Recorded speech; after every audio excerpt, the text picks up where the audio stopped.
expert, Pan-Africanist, a truth seeker and believer in people power, and Eric Latiff, agent provocateur, the man in the chair, seasoned journalist, news hound, a man who believes in punching up, not down.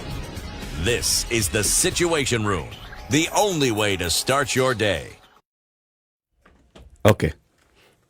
It's the only way to start your day. It's the 10th day of August 2020.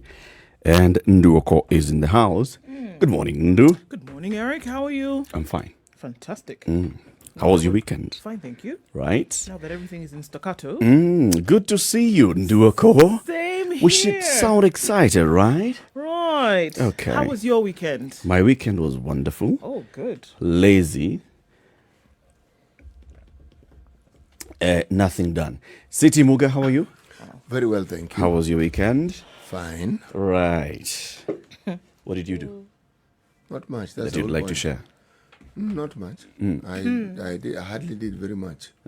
That's the whole point of having a weekend. So that you can laze around. Yeah, the idea is not to sort of like push yourself to the end so that you come Monday, you're so exhausted you can't even think. No. Okay. I hear I you. did a lot of reading. That's a lot. Yes. When you say not much and then you say a lot. Yeah, a lot of reading. Choose. Isn't much, really. Choose. That's pleasure reading. I wasn't sitting for an exam. Yeah. It wasn't a stressful endeavor. That's why I'm saying not much. Much usually means, did I do something adventurous? Did I do something... reading is exciting for me, but there it is. You know, one of the things about weekends is that they seem to be longer than they normally are. Why am I saying they seem to be longer? Because weekends in a previous time in my life were full of activities. Now, the activities have been limited. Well, by choice, of course, but they've been limited. And this great need to meet people, of course, has been dampened by COVID. And even when you do meet, the conversations are, well, should we say they are not as, not invigorating, but they don't sort of like keep lasting as... It's like you know that there's a time schedule you must follow. You understand by such a time you need to have finished talking, you need to go. Again, this is just a fallback from the past when time just seems to, well, there was an unending aspect to time. Now that unending time to aspect has gone. There is a very distinct and clear period within which you must do certain things. So the weekends tend to be, as I said, a replica. One weekend's a replica of the other. Yes. Yeah, I think a weekend is just a good time to relax, unwind, catch up with family. And that's one of the things that is really good about this period and this season. Many people are ending up spending time with their families as opposed to, going out to meet so-and-so and coming back in the wee hours of 2 days later, So let's start the show where we always begin. But also remember, today we're going to be discussing a number of things. One, we'll be talking about a happiness index. Apparently, the people of Makueni County are the happiest in this country. We'll understand why. Followed closely by the people of West Pokot. Now, look at Makueni, look at West Pokot, and then you want to tell me that there's something that you can see that would make both those be among the happiest people in the country? I don't know, but we'll be talking to a company that conducted the research, and this is InfoTrack Research, and they'll be telling us exactly what kind of questions they were asking and what kind of answers they got. So they came to that deduction that the people of Makueni and West Pokot are among the happiest people in the country. And then also there's the issue of Kazi Mtaani and Pesa kwa Vijana. We will be speaking to the Principal Secretary in the State Department in charge of this Kazi Mtaani whole program to understand why are youth complaining that they are not getting money, and why are some complaining that they have not even gotten the opportunity. But let's begin the show where we always begin. Fellow Kenyans, in the last 24 hours, speaking from Kisumu, The world actually now is at 20 million cases. 24,263. That's the number of positive cases for COVID-19 on the globe, if we look specifically at Kenya now, over the last 24 hours, 4,420 tests were carried out. 599 new positive cases as of yesterday. Total number of cases now stands at 26,426. And that is what Kenya is looking at the moment. If we heard over the last couple of days that, there's been a rush for the whole lemon, ginger, honey mixture. And then I think there have been renewed calls by especially Dr. Okoh from the Ministry of Health saying that, whereas these are good immunity boosters, good for fighting, the basics that everybody needs to follow right now are still wearing your mask, maintaining good levels of hygiene and social distancing. Those are the ABCs of COVID-19 from what we see so far. People are now rushing to consume this, and then of course the price of these has gone up, and there's a frenzy, as there was initially with chloroquine, and then there was with bitter lemon and other things, but now still staying with the basics is what we're all being encouraged to do. And unfortunately, we still have some people in the United States who have then begun to ingest sanitizer and were poisoned and had to be hospitalized because once again President Trump talked about sanitizer. And if it's good on the outside, it could be good on the inside. Unfortunately, it is not. So some people had to be hospitalized because of that. Other fantastic things happening around the world. How many people? There was one particular state where 5 people had to be hospitalized because of sanitizer poisoning. So that made the news, of course. If you were to believe the stories around the so-called Wild Wild West in America, people who went around from county, country, town to town selling their wares. There was a brand of physician who sold a certain brand of medication called snake oil. Yes. Snake oil, by its very nature, was supposed to be Amorubaine. Yes. There was hardly anything it could not cure. Right. Where I'm going with this is President Trump would have made an excellent snake oil salesman had he lived in that particular era. Oh, yes. People seem to gobble up whatever this man says for some reason. And if we're talking about the United States, literally. If we're talking about the United States, 5 million now, 199,444 cases is what they're dealing with 165,617 deaths. Brazil still continuing to rack it up there with now 3,035,582 cases. And Russia still coming after India is still not, their cases don't seem to be flying off the handle as they were. They've seen a reduction over the last couple of weeks. South Africa, again, also seen a significant reduction in the number of cases that they report on a daily basis, now with 559,859 cases, and unfortunately 10,408 deaths. About 1,000 deaths between Thursday and today is what South Africa has realized. But still that, they don't seem to see the health sector being heavily burdened. Let's take a quick look at New Zealand, where in the last 100 days they've not recognized a domestic case of COVID. Any cases have been that they have been from those who've come out of the country for whatever reason. And so the death toll remains at 22 and the caseload remains at 1,569. So they're probably going to a place again whereby they would be able to announce, sooner that once again they are COVID-free. Of interest when you're talking about COVID, South Africa has actually been producing ventilators. They have a plant in Cape Town that, if I'm to go by what I read, they are able to produce, I think, the equivalent of 1,000 a day. 1,000 ventilators a day. Ventilators. They're producing ventilators. They're producing ventilators. And they work and they've been tested and they're supplying it. You see, why this is important is this. They are not just looking at the problem from the perspective of let's do what everybody else is doing. They're saying, what capacity do we have to actually do more? If there's a problem with ventilators and you can't get them, And this was a problem from the very beginning. Why don't you then simply just ensure that you manufacture them? You manufacture them, and you know, and also your local medics get to test them and approve them. Yes. Similar conversation has been had in the country. And I remember among the things that the doctors were saying is that, first of all, before we actually get excited, let's allow those in the medical profession to look at what has been produced and see whether it works and whether it actually serves the purpose. Because there are also very many Kenyans, remember, there are even JKUAT and other universities and other institutions that have come up to make ventilators. Our only issue is when it comes to such purchases, then the money people come in.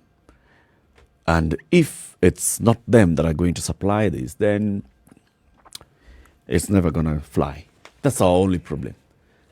Look at our ventilators, look at our PPEs, until the moment that a particular institution is aligned to a particular individual or corporation or interest, theirs will never even get a KEBS approval. So essentially we kill our own innovation even before it becomes the light of day. Yep. We basically come up with all those reasons why, this thing needs to be checked, it needs to be approved, it needs to go through KEBS, and then it goes to KEBS, and KEBS say, we have very many that we are looking at, so just join the queue, my friend. So just wait. So in all that time, somebody else gets the deal, somebody else gets contracted to supply, and you are left out in the cold, and others are importing. Because you see, there is an immediate demand. Problems. The fact that there's a demand doesn't mean that the innovations cannot continue. Because if you import, it's to simply forestall and ensure that there's no gap. Yeah. But if we then produce, it means that gap will never rise again. Yeah. Because we have it in-house. The two don't need to be exclusively diversified. Yeah. No, they can work in tandem. They can work in tandem. Yes, but in our setup, they don't. One dies. In our setup, it is meant to kill one because you want to ensure that this one, unless they come and align with you so that you know that you'll be getting a shilling out of everyone that they supply, then you will never support it. And that's our problem. Isn't it just our problem, my friend? We have the same issue. I mean, we talk about ventilators. Ventilators, Kenyans have come up with ways of making ventilators cheaply, locally, not done. PPEs, we came up with ways of making the PPEs. I mean, there was a huge issue about it, and that's why we ended up with some big companies supplying PPEs and big institutions doing PPEs. All right, and then we went also into the mobile technology. The issue of contact tracing, as you can see now, that's being reported on a daily basis, is that we are having a problem with contact tracing. The Chinese, 1 billion people, could contact trace. But we, 47 million, cannot contact trace. And yet we say that we have technology, we have over half of our population has access to mobile devices. It's truly interesting, Eric. At the very beginning, contact tracing was actually very successful. Yep. It was. It's the truth, it was. I know of cases that have been told, or people who thought that they had sort of like gone round the curfew, come Nairobi, gone back. You'd be traced. Yep. Because at that point, I think we're just dealing with a few people with the small resources that we have. Police and their equipment for contact tracing. The same police are trying to contact trace somebody who has robbed someone and stolen a vehicle. A chicken. Chicken. They will find you. But the contact tracing is not as complicated as some people want to make it sound. It really isn't. It isn't. That's why it's called contact tracing. It really isn't. You with so and so, who are you with? It's really, and it's not even, doesn't have to be even expensive. We spoke to Njeri Thorne the other day, and she told us about, she knew where she was on a particular day, which would have been the only day when she came into contact with anybody else.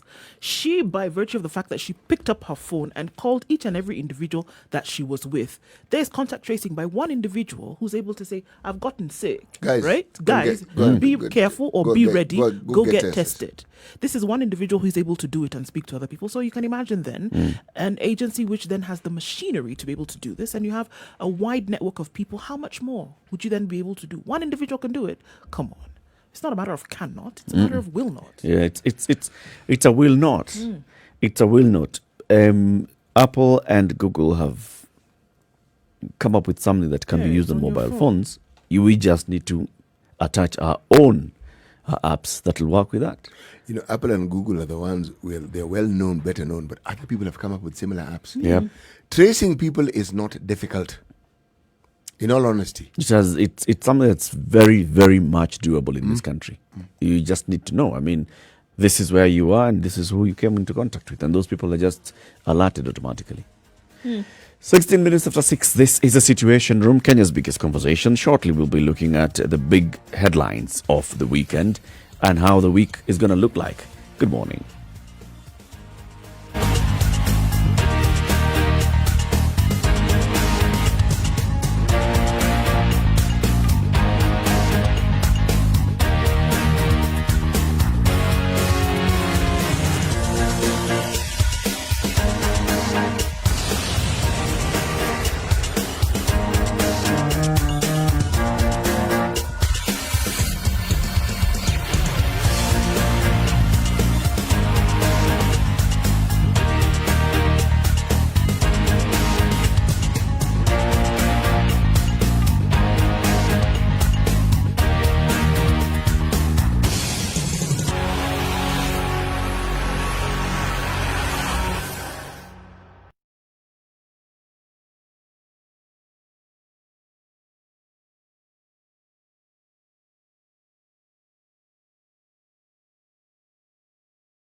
Classic soul, R&B, smooth jazz, neo soul, and nostalgic ballads. Make some noise. You're listening to Spice FM. Monday morning, let's see what the skies look like. In Nairobi, we are looking at 13 degrees and cloudy conditions for most parts of the day. We'll see highs of 25 and lows of 18. And in Njeri, also cloudy conditions at 13 degrees, highs of 22 and lows of 17. Let's skip on over and see what's happening in Kisumu. Highs of 26 and lows of 18. Partly cloudy conditions and a chance of rain later on from what we've been able to see previously. All right. In other parts of the country, in Kakamega, we will have wet conditions in the afternoon with highs of 26 and lows of 18. Malindi, if we look at the coastal towns, 26 degrees a high, partly cloudy conditions at the moment. The chance of a sprinkle here, as we'll see in Mombasa. We'll take a look at that in a while. Step out of Kenya and in Kampala, partly cloudy conditions at 18 degrees. Chance of a sprinkle as well. Highs of 26 and lows of 15. In Dar es Salaam, we'll see highs of 32 today and partly cloudy conditions, mostly sunny conditions, however, in the afternoon. In Johannesburg, 6 degrees and a crisp cool morning, highs of 17 and lows of 4, and partly cloudy conditions throughout the day. It's overcast in Lagos. We'll see highs of 32 and lows of 25 and a chance for showers later on. We're looking at still warm summer months in Europe and in New York. We will see highs of 34 and lows of 22 when the sun does come up later. We'll take a look at how weather conditions might change in a little bit.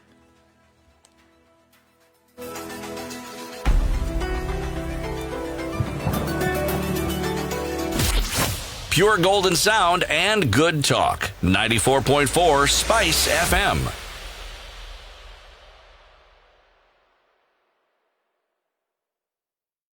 Mature, intelligent talk every morning.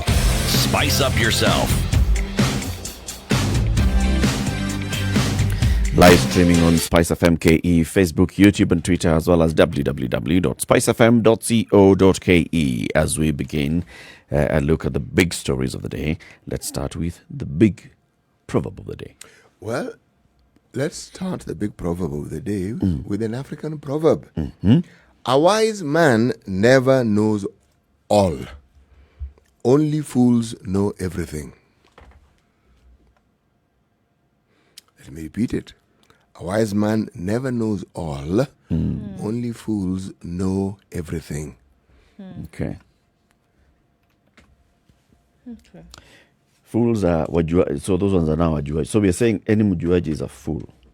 Wow. Let's put it this way. Mjuaji, what is it called? Kimenyi, what else? we this is one of those situations where it is subject to all manner of interpretations. Yep. And there is no interpretation that will be wrong. No. Take your pick. Okay. Okay. That's a good one. Let's take a look at the big headlines. Where do you want to start? Well, At the top. okay. Okay. Shall we or shall we not? Okay, let's dive in. Ruto fights to pay for Western land. Deputy President asks the court to terminate the case by the Kenya Civil Aviation Authority seeking to recover the land on which Western Hotel is built.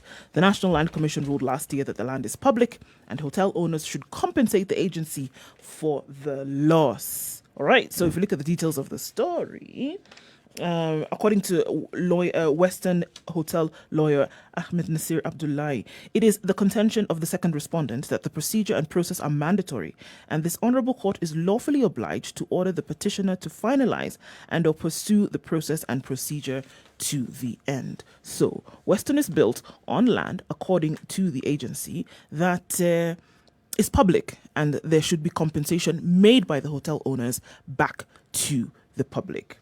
Now, Deputy President William Ruto wants a state agency to abandon its quest to recover the land on which the Western Hotel stands and instead accept payment for the land. He argues that the KCAA, that's the Kenya Civil Aviation Authority, should conclude negotiations for compensation as ordered by the National Land Commission instead of pursuing a fresh case seeking to repossess the land. The new filing by Western Limited, which was done a few days to the July 29th hearing date, is a departure from the hotel's initial defense that it was the legitimate owner of the property and that a directive is to compensate the government amounted to unjust enrichment of the state agency. So previously there was a case that, it was previously the stand was, look, this is public land. Now the stand is, let's pay you for the land and let's forget about this whole mess, essentially. Well, if you want to take that argument to its logical conclusion, you remember that hoo-ha about Ngong Forest land? Well, if this were to go that direction, it would set a precedent, would it not? It would. And the truth of the matter is, do you tell the owner of the land what to do with his land? Do you dictate to the owner of the land what to do with his land? Yeah, because if they don't want to sell it, you can't force them, no? The first issue is who's the owner of the land? Is it public land or was it private land that was then up for sale? By the way, public land up for sale? Is public land really ever sold? This is the contention. How? How? There has to be some accession and allocation that is clearly documented. It's a legal process. It's not really sold. It's public land. Okay, let me ask a question. For instance, can you sell the stadium? As who? As public. To who? That's public land. Or can you go and sell Jivanji Gardens or Uhuru Park? No. The best you can do is allocate it. I think the issue here is, which is where I think the spotlight should be shone on the National Land Commission, which gets to a point where it looks at the issue, it finds it contentious, it says, all right, so ukweli ni kwamba this land belongs to the KCAA. However, because there's already somebody on the land, let's regularize this acquisition of this land by this somebody. Is that the right way to go? The truth of the matter is this. That land wasn't there just for the heck of it. Remember, we have an airport right across the road. Okay? Yep. Literally. When these lands are allocated for these functions, they are not, planners don't think in terms of 2-3 years. They think even 30-50 years ahead. And say, if we have this here, the likelihood of us needing to expand, needing to do this may arise. So let us make provision for it. That is why you will find that public entities like, say, that authority has land. It's for that same reason that the one entity that had most land in this country was railway. You know why? They preceded. They were there before everybody else understood these matters of land. And it's interesting because then this didn't just pop out of the woodwork. This has been going on for a very long time. If you look at the timeline of events, 2001, the Commissioner of Lands, Sami Mwaita, allocated KCCA 2 plots, right? In August of the same year, Transport PS Francis Madaura wrote to his lands colleague Nehemiah Ngenyo to safeguard the plot. In 2002, in October, the Director of Civil Aviation relocates its stores from the Western Land. In 2003, in January, Transport PS Sami Kyungu wrote to the Lands Minister Francis Bayer complaining that a private developer had fenced off the plot. In 2003, F. Samara, an officer in charge of air navigation services at Wilson Airport, claims a private developer had started construction. In 2005, KCAA writes to the Commissioner of Police, Hussein Ali, seeking his assistance to evict unidentified third parties from the disputed land. In 2005, David Kimayo replies on behalf of Ali, urging KCAA to move to court first.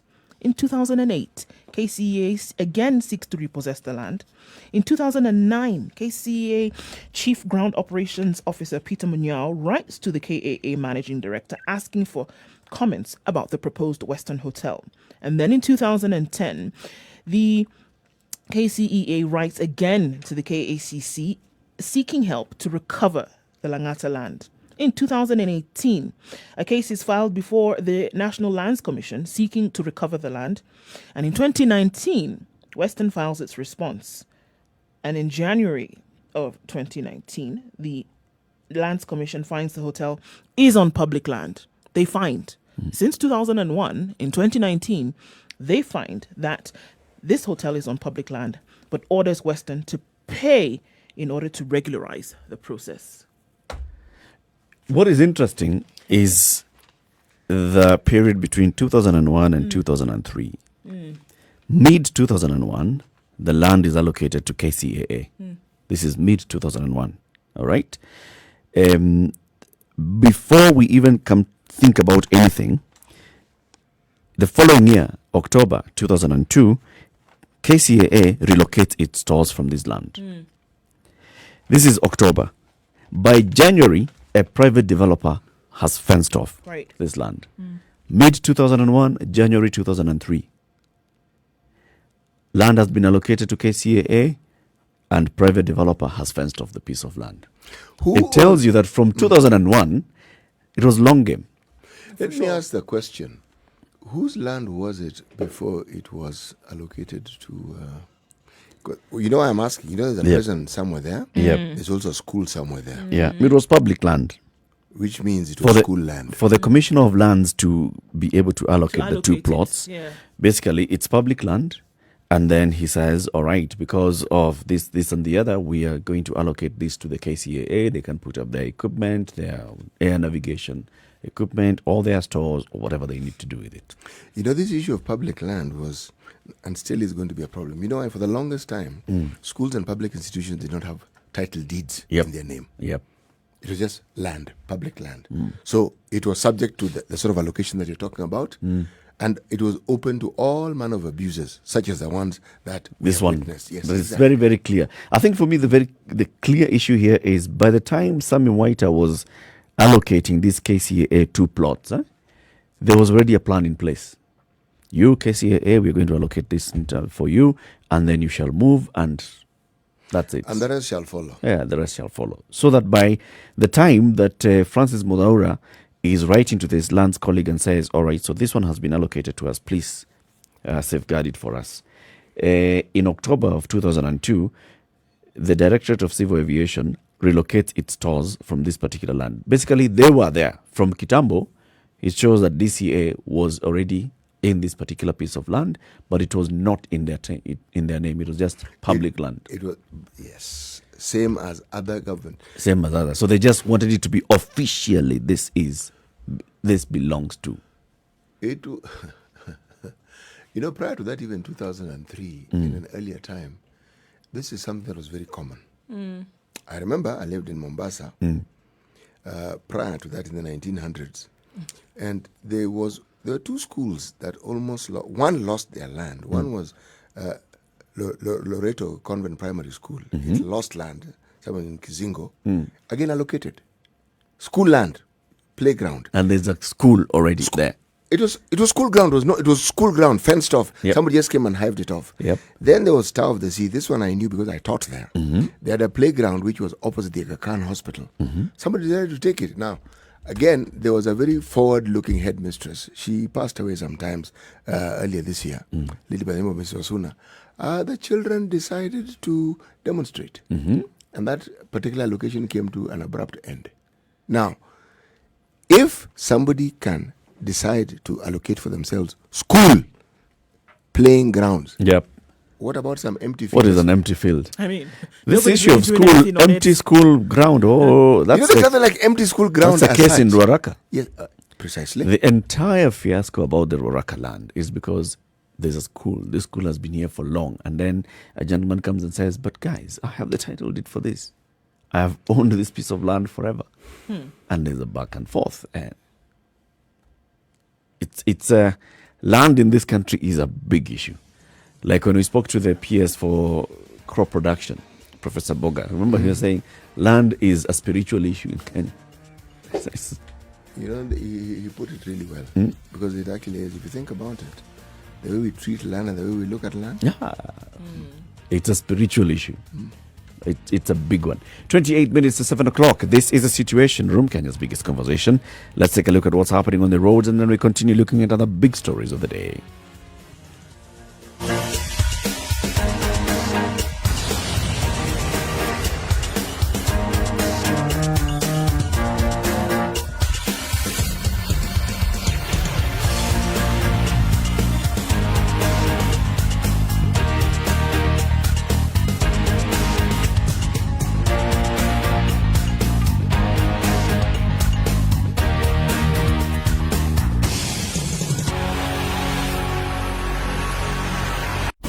Classic soul, R&B, smooth jazz, neo soul, and nostalgic ballads. Make some noise. Yeah. You're listening to Spice FM.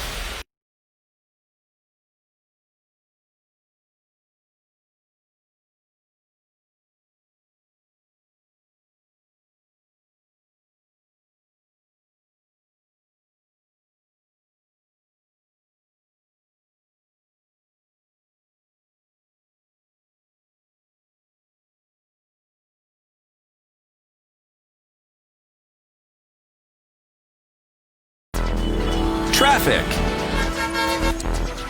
All right, it's Monday morning. Everybody a little bit slow to wake up to traffic today, but we hope that doesn't get too crazy as the sun does come up. All right, let's look at Thika Road. It's actually moving very smoothly today. We know that for the past 2 days, a certain part of Thika Road has been closed. That's officially open, so it shouldn't cause any traffic today. Getting off of Thika Road into the CBD and outbound also should be a walk in the park. Looking at the other side where there actually is a park, Mombasa Road, it doesn't look too terrible right now. Coming from Mlolongo and heading then towards the SGR and then towards the JKIA turn off.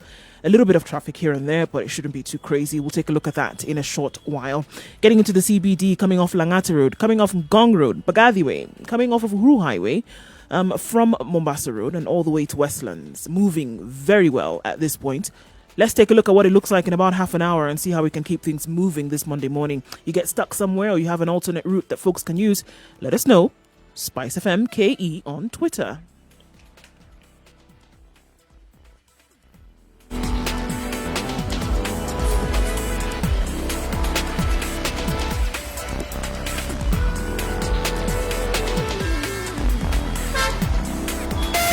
Spice FM, Malindi.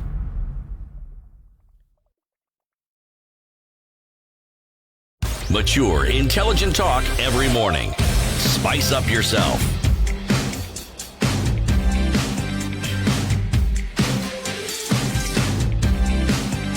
Mornings done done right. It's 94.4 now Spice 25 minutes to FM, 7. We are Nairobi. looking at the big stories of the day as covered in the national newspapers. What do you have, CT?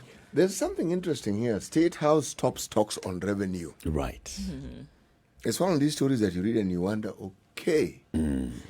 Well, this is what it says. Uh-huh. The plan was 40 lawmakers were supposed to meet in a hotel in Kiambu to sort of like off the books hash this matter of the stalemate of revenue sharing that has dogged the Senate for the longest time.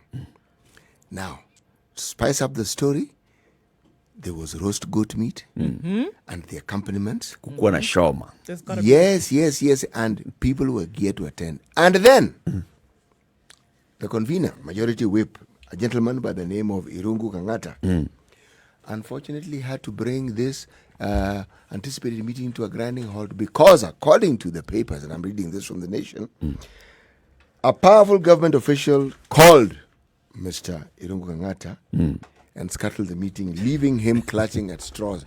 Actually, this one, they shouldn't use the word straws because what he's clutching at is lots of goat meat, okay, and the accompaniments. And a bill to pay. And a bill to pay. Chances are the bill had already been paid for. So the issue is, nani atakula nyama if you don't want us to meet? The question I'm wondering is, who is this powerful person who can call a majority whip and tell him, my friend, we are aware you have called a meeting, we are aware these people are going, Nani, forget Just it. forget it. Just leave it. Leave it. A further read into that story, however, shows you, one, many of the people who had confirmed attendance, this among the 40 people who had confirmed attendance, are people who are already thinking in one way. Yes. They are pushing the one man, one vote agenda. All right? Those that are pushing the other one tree, whatever agenda, had not confirmed attendance at this meeting. So it was going to be a choir meeting just to do choir practice. Choir practice is good. You know, There's no way they were not going to hash out and reach consensus because they all think the same way. You see, consensus may mean, folks, I know we think this way. Can we change? Yes. It provides that opportunity. You know, the thing is, a full belly is a very good structure from which to start thinking. The unfortunate bit, Yes, of however, course. is if, for example, this meeting had leaked to the media from the other side, it could easily have been painted in the wrong way. Or it would have gone south. Yeah. You see, these guys are still digging in, despite the fact that we have agreed that we are going to form a team from the Senate that's going to be led by the leadership of the Senate to hash out this matter. These guys from Mount Kenya, and that's how it was going to be painted, are still digging in. They're still saying that they want to insist on their position. So I think whoever it is who called this meeting, according to that paper, whoever it is that called me this meeting was well advised. Probably, to but just also, call and say, you know what, guys, look at it this way. The optics are not good. Yeah, the optics are not good. And then number two, you have also invited the Speaker of the Senate. Surely, that already creates a wedge. That shows that this man is going to be partisan. And he's not supposed to be. And he's not supposed to be. You know, when you consider that it could very well have been a meeting to tone down certain positions that people had taken, the optics, I think, that would have been difficult to go around. Yeah. Because had it been picked up, as you said, by the other side, they were not going to paint it in any balanced way. No. They're not going to say, oh, at least Kangata is calling these people to tone them down. It would have been, oh, you see? See? They're at it again. They're at it. Now they're meeting They in their even want to backyard. scuttle our own other meeting. Bus. Politics, and then some. I think And then Irungu some. Kangata is going to find a very, very difficult time. This next 2 years, if he retains this position, He's until gonna be the walking end of on his term. eggshells for some My time. goodness. So here, first of all, you have not been able to marshal the troops to vote for one formula. Secondly, every attempt you're making is being questioned, even by your own seniors, superiors. Then there's a BBI issue that's going to come. And you've already talked about the BBI and said our position on the BBI is going to be determined by Problems. the new leadership of the Senate. It's a majority and a whip. But what I like about this particular discussion is this. It has actually become a national discourse. So that things that you may not have known about matters regarding or relating to financing the devolved system at least a little more or a lot more than was previously known is now in the public domain. That's number one. Number two, it's opened it up for discussion at every possible level. Because everything, and this one, my hat's off to our colleagues in the media. Because they have ensured that the public gets to know every little move about this. Yeah. The thing, though, that has not been brought to the fore, and this one I must emphasize, is every time this discussion takes place, it takes place from this perspective that there are those who were marginalized, and apparently, even with devolution, they have remained marginalized. And that what is being touted and being put forward will just guarantee that they'll continue being marginalized. This is a false narrative. It's an extremely false narrative. This is not true. It's a false narrative. Also, what we are discussing now is not the CRA formula, but some changes proposed by the Finance Committee of the Senate. And here I also need to fault the CRA itself, because the CRA itself is not coming out clearly and doing a whole media blitz of explaining its thinking and its original formula. No, they're not. And why the original formula was how it came about, how they came about their own original formula. Maybe, Eric, they understand your thinking and it's long game. It's long game for them. They figured, this one, let's not talk now. Let the politicians do their talking. And then we'll come And then in. we will come and explain actually our thinking behind this. And also remember, who knows their thinking except them? Right, and it could be that when they do land that particular plane, it would be then the only option that anybody then would be able to select. Because all this time, nobody's been able to make this decision. So you come in and say, actually, you know what, we were thinking, this is it. And it will probably be everybody looking at each other and saying, all right, well, you know what, probably is the one that we should then go with. I'm back on this issue of marginalization. When people talk of marginalization, they talk about issues that happened in 1963 and thereafter. The other thing that is not discussed is this marginalization that we speak of. What brought it about? When the northeastern provinces of Kenya talk about marginalization, you have to ask the question and there has to be an answer. Why did that happen? What was happening at that particular point in time? Remember, people wanted to secede. They were of the idea, we need to move back into Somali. Problems arose, marginalization. Then, the western part of the country, there are people who decided this multipartyism can work for them. And they will tell you they were marginalized. The coast will tell you it started off with a 10-mile strip with the Sultan of Zanzibar. When we got independence, it's not as though anything changed. We were still marginalized. All that may very well be true. But in 2020, 7 years, even prior to this century, something very interesting happened. We started multipartyism. When we got to this century, we started talking of a new constitution. We actually got it. So the issue that we're talking about, at least from a legal perspective, had changed fundamentally because the constitution had ensured. Devolution cannot be devolution until it was implemented, and that's a constitutional issue. How then do you still talk about marginalization as though it happened yesterday? And yet, we have a constitution that has been seeking to right that wrong or those wrongs. The issue here is the implementation of that constitution. And any move that appears to be going against the spirit of that constitution. Which spirit? Spirit according to whom? Spirit according to everybody. Spirit according to everybody, which means that everybody has been marginalized. Yes. So, spirit according to everybody in this way, City, in that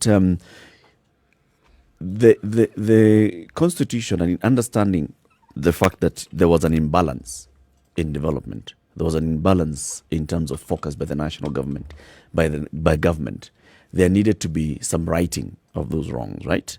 So the spirit was that you are going to introduce devolution, and as you get money allocated to the counties, you're going to ensure that counties that are far behind get some sort of what's the word?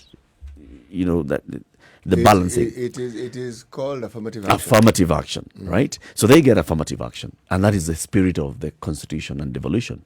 Affirmative action. That's why we even have the equalization fund. It's part of affirmative action. And these are good. So the argument now is, if we look at a formula that then shifts the balance in terms of the allocation, it's going against the affirmative action, which is what now, and that's why I keep arguing that the framing of this conversation is wrong. Because if we go back to what the CRA, the experts, and I keep saying the experts at CRA have done, and they've looked at formula number 1, formula number 2. And they they've go been to doing counties, it right from they inception. audit, they look at the development. They have come up with a new thinking, and they say now, so far we have reached this This is what point. we've been doing. Our new thinking then should look at others.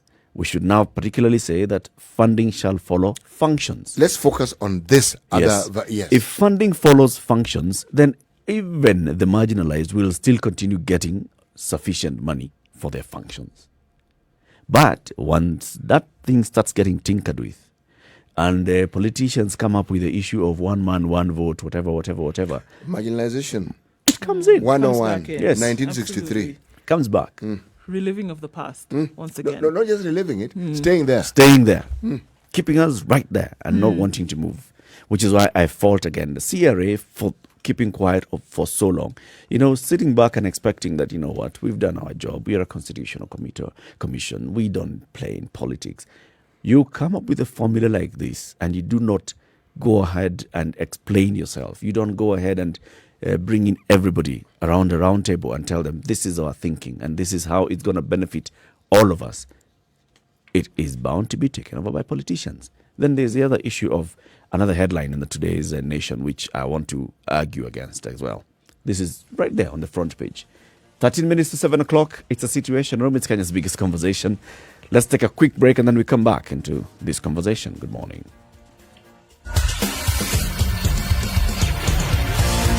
You are tuned in to Nairobi's #1 soul station, Spice FM.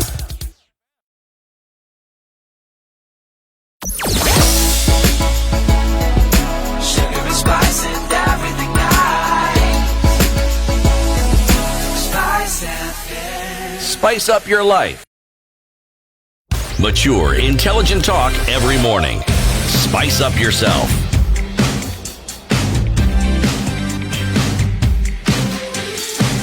So, City, the headline is right Mornings. there on the front page of the Nation. I'm sure is. you'll see it. I'm seeing. Which I'm one? I'm actually looking at it. Thousands of county staff yet to get July, June salaries. Essentially, they are saying that the counties have been starved of cash. They don't have money. As a result of this standoff in the Senate. That's what the story No, says. but that's not true.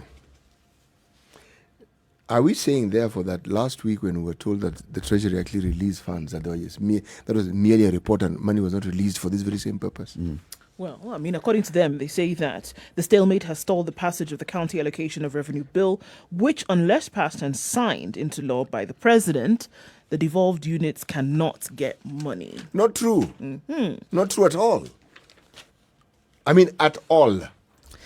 And this is something that has been said over and over and over again. It's like someone wants to make sure that this thing becomes the leading narrative Exactly. and that anything else, therefore, Point back to that and say, well, we're not able to do this because Senate has not decided on the way forward. We can't do this because Senate. Whereas there are provisions for when there is a stalemate like this. There are provisions for which you can get up to 50% of what you would need in terms of budget for you to be able to get the work done. this narrative has We really know been this, pushed, hasn't it? I think it's important to let it's out the really, really, information. really being pushed. And I remember actually even last week, just before they again adjourned, the former Deputy Speaker of the Senate, Professor Kithure Kindiki, stood up and said, I'd like to just make this statement very clear to our colleagues in the media. Please, whatever is happening now does not have any relations to starving of money to the counties. Clear. The counties still have access to at least 50% of the 316.5 billion shillings. They have access to that. Now, the controller of budget, who is the one who allows you to draw money, has also come up with the modalities That's with true. which counties Yes. can actually get the money. Now, if the counties are not following what the controller of budget has done, because even this story says one of those counties, Baringo, has not been able to access any money because they have not met the criteria set by the controller of budget, blame your county officers.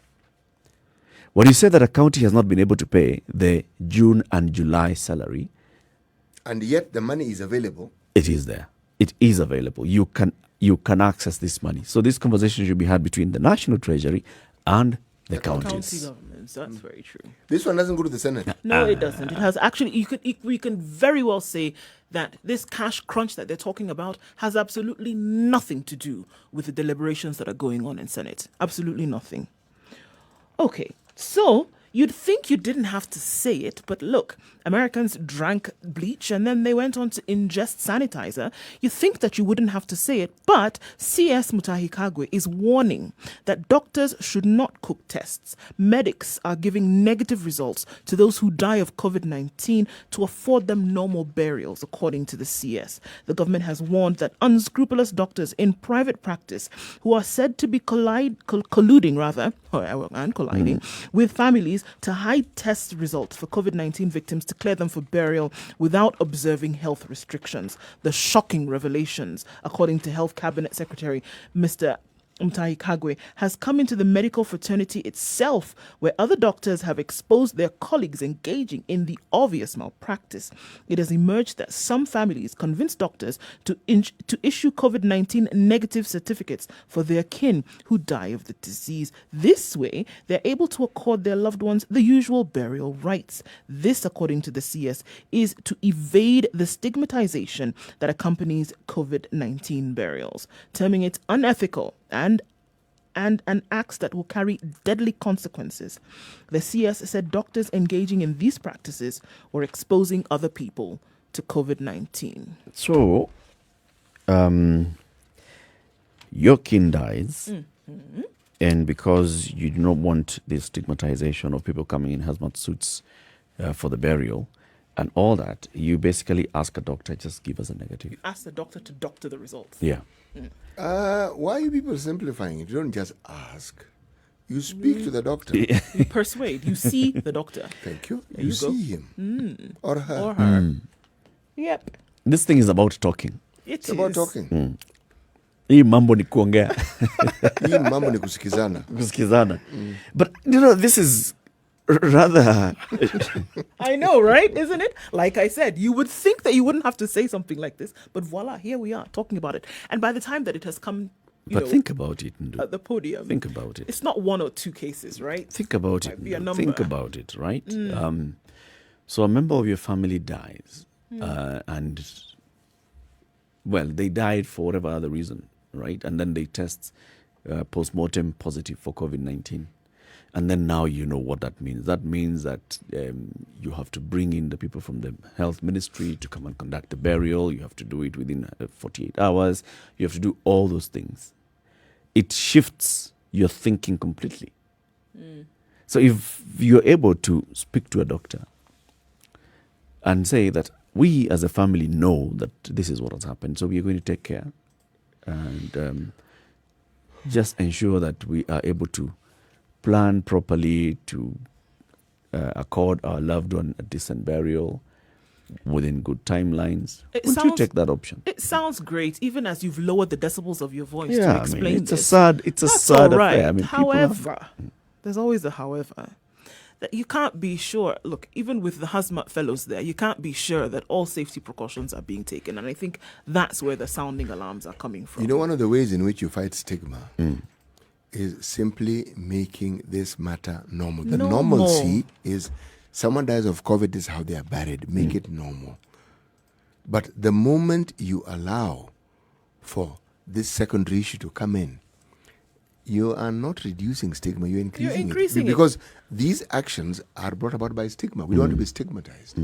Yet, if you bury the person and you talk about it and you say, folks, so-and-so died of COVID, and these are the circumstances, it becomes a conversation that people can have. Because what is one of the antidotes to stigma? It is bringing it out in the open.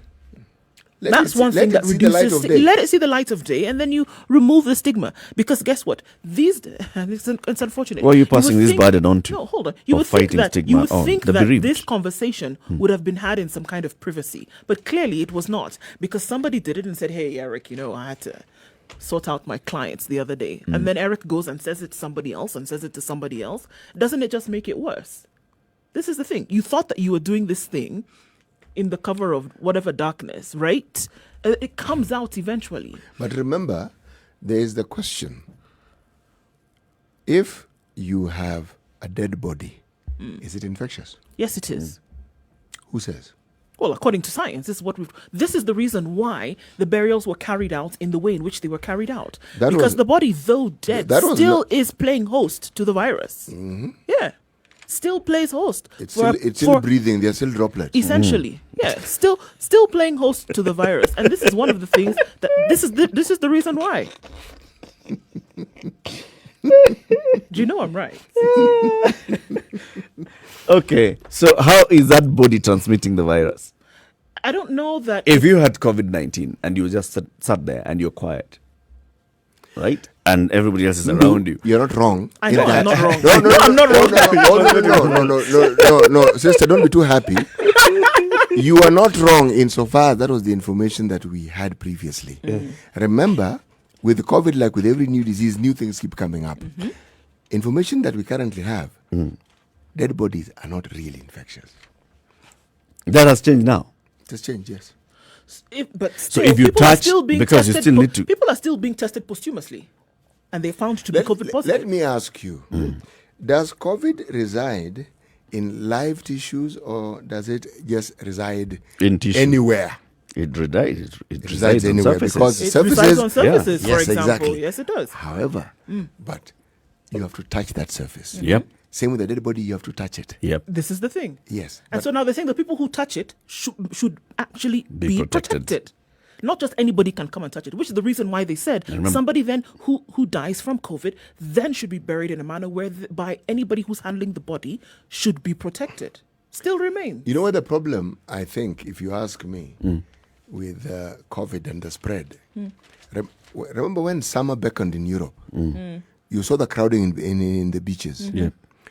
When you come to funerals, you have similar crowding. That's what the real problem is. Not from this one individual who unfortunately has passed away and we're discussing whether they are COVID-free, COVID-infected, COVID droplets. It is the masses who will come to funerals. That's where the real problem is. The issue is everybody else. That's really up. That's where the problem actually is. And why do you think So we're limiting numbers? Why were if we saying somebody 15? if Why were- somebody died of COVID, right, and you guaranteed that you're only going to have 2 people at the funeral, you don't need to wear hazmat suits. You don't need to wear hazmat suits. The mortuary attendants don't need to wear hazmat suits because if that is when the they're case, treating the body. Yeah, if that's the case, then you can have, like you say, 5 people maximum, including those who are attending to the body, and they shouldn't have to be protected if the body is no longer. If you want to take this argument to its logical conclusion, and then let's bring in the issue of the ABC of safety precautions, social distancing, what. That's the thing that is not there in funerals. You don't even. It is the issue. I'm repeating it.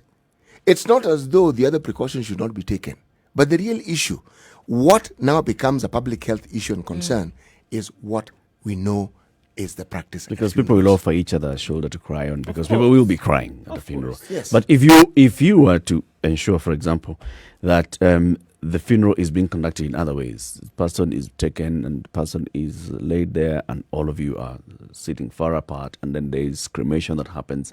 You want to say that we don't need all these PPEs. I would argue that perhaps we don't. Why don't we look at something happy like, say, a wedding?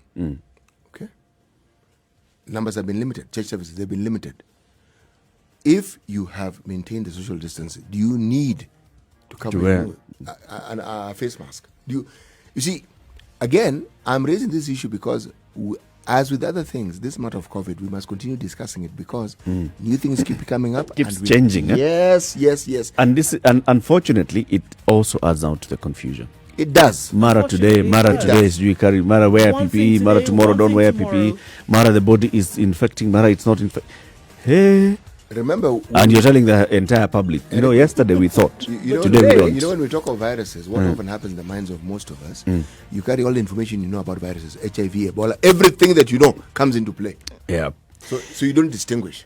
It's come to the top of the hour. It's now 7 o'clock. This is the Situation Room. It's Kenya's biggest conversation. Shortly, we talk about happiness. Spice up your life. Spice FM, Nakuru. All right, it's building up in certain parts of the city. If we want to look at Nairobi specifically, we're going to take a look in other parts of the country as well. But for now, taking a look at what is happening on Thika Road coming into the CBD. It's not too crazy at the moment. It is Monday morning, so the likelihood of it getting crazy is actually quite high. But for now, it looks that you'll be able to traverse the streets without too much of an issue. All right, on Mombasa Road, coming out from Mlolongo on the Weybridge, it looks like it's a bit clogged, but it will not take us too long to be able to get out of that sticky mess. Getting to the Nyayo Stadium roundabout and then out onto Huru Highway should be all right. We're probably going to see more traffic in other congested areas, but we'll let you know about that as it comes in. Let us know also what you see, Spice FM KE on Twitter, so we can help you get out of it as best we can, or give alternates to those who might be stuck. We'll take a look at Jogo Road and other places making traffic headlines in a bit.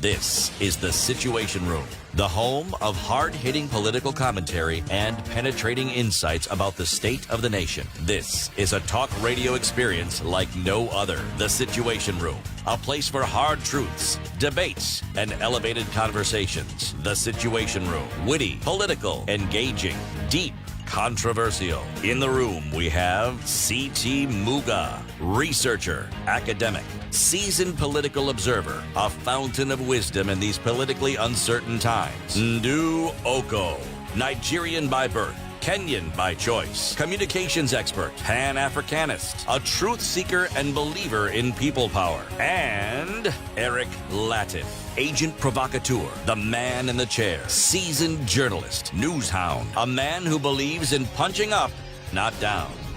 This is The Situation Room. 2.5 minutes after 7 o'clock. Thank you very much for tuning in to Spice FM this morning. This is The Situation Room. It's Kenya's biggest conversation. Spice FM broadcasts from Nairobi on 94.4. It also broadcasts to Mombasa 87.9, 102.5 in Kisumu, 96.7 in Eldoret, 96.0 in Nakuru, Nyeri 90.9, Malindi 97.7, and worldwide on www.spicefm.co.ke. This show, The Situation Room, also live streams every morning on Spice FM KE, Facebook, YouTube, and Twitter. And we say live stream because it's an audio-visual show and an audio-visual station. We've got cameras in the studio, and therefore you can watch this show. From now until 9 o'clock, we're also live on KTN Home. And we'd like to say a very good morning to our audience on KTN Home. Let's talk about happiness, shall we? Now, happiness is, remember that you keep referring to this C.T. Muga, about how at some point after the 2002 election in 2003, we were ranked among the happiest people in the world. Actually, not just ranked. We were called the most optimistic nation on the planet. Optimism, yes. Yes. Most optimistic people in the planet. Congratulations. Now, remember, happiness is also something We're that referring has... to Kenya here, my dear, not the continent. That's why I said congratulations. Yes. Yeah, to us. I just wanted to You. This was ours. Oh, well done. Okay. It wasn't continental. It wasn't for everybody. It was just for us as Kenyans. Was us. So we were very happy. Now, when it comes to happiness is something that even has become a global conversation. The UN recognizes happiness and comes up with a happiness index.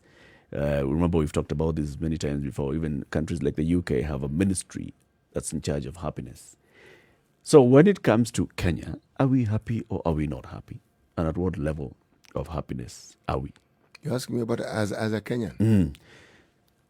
On a level of 1 to 10, where 1 is extremely unhappy and 10 is very happy. Where are you? Where do you lie? On a scale of 1 to 10, I'm happy to be alive. 10.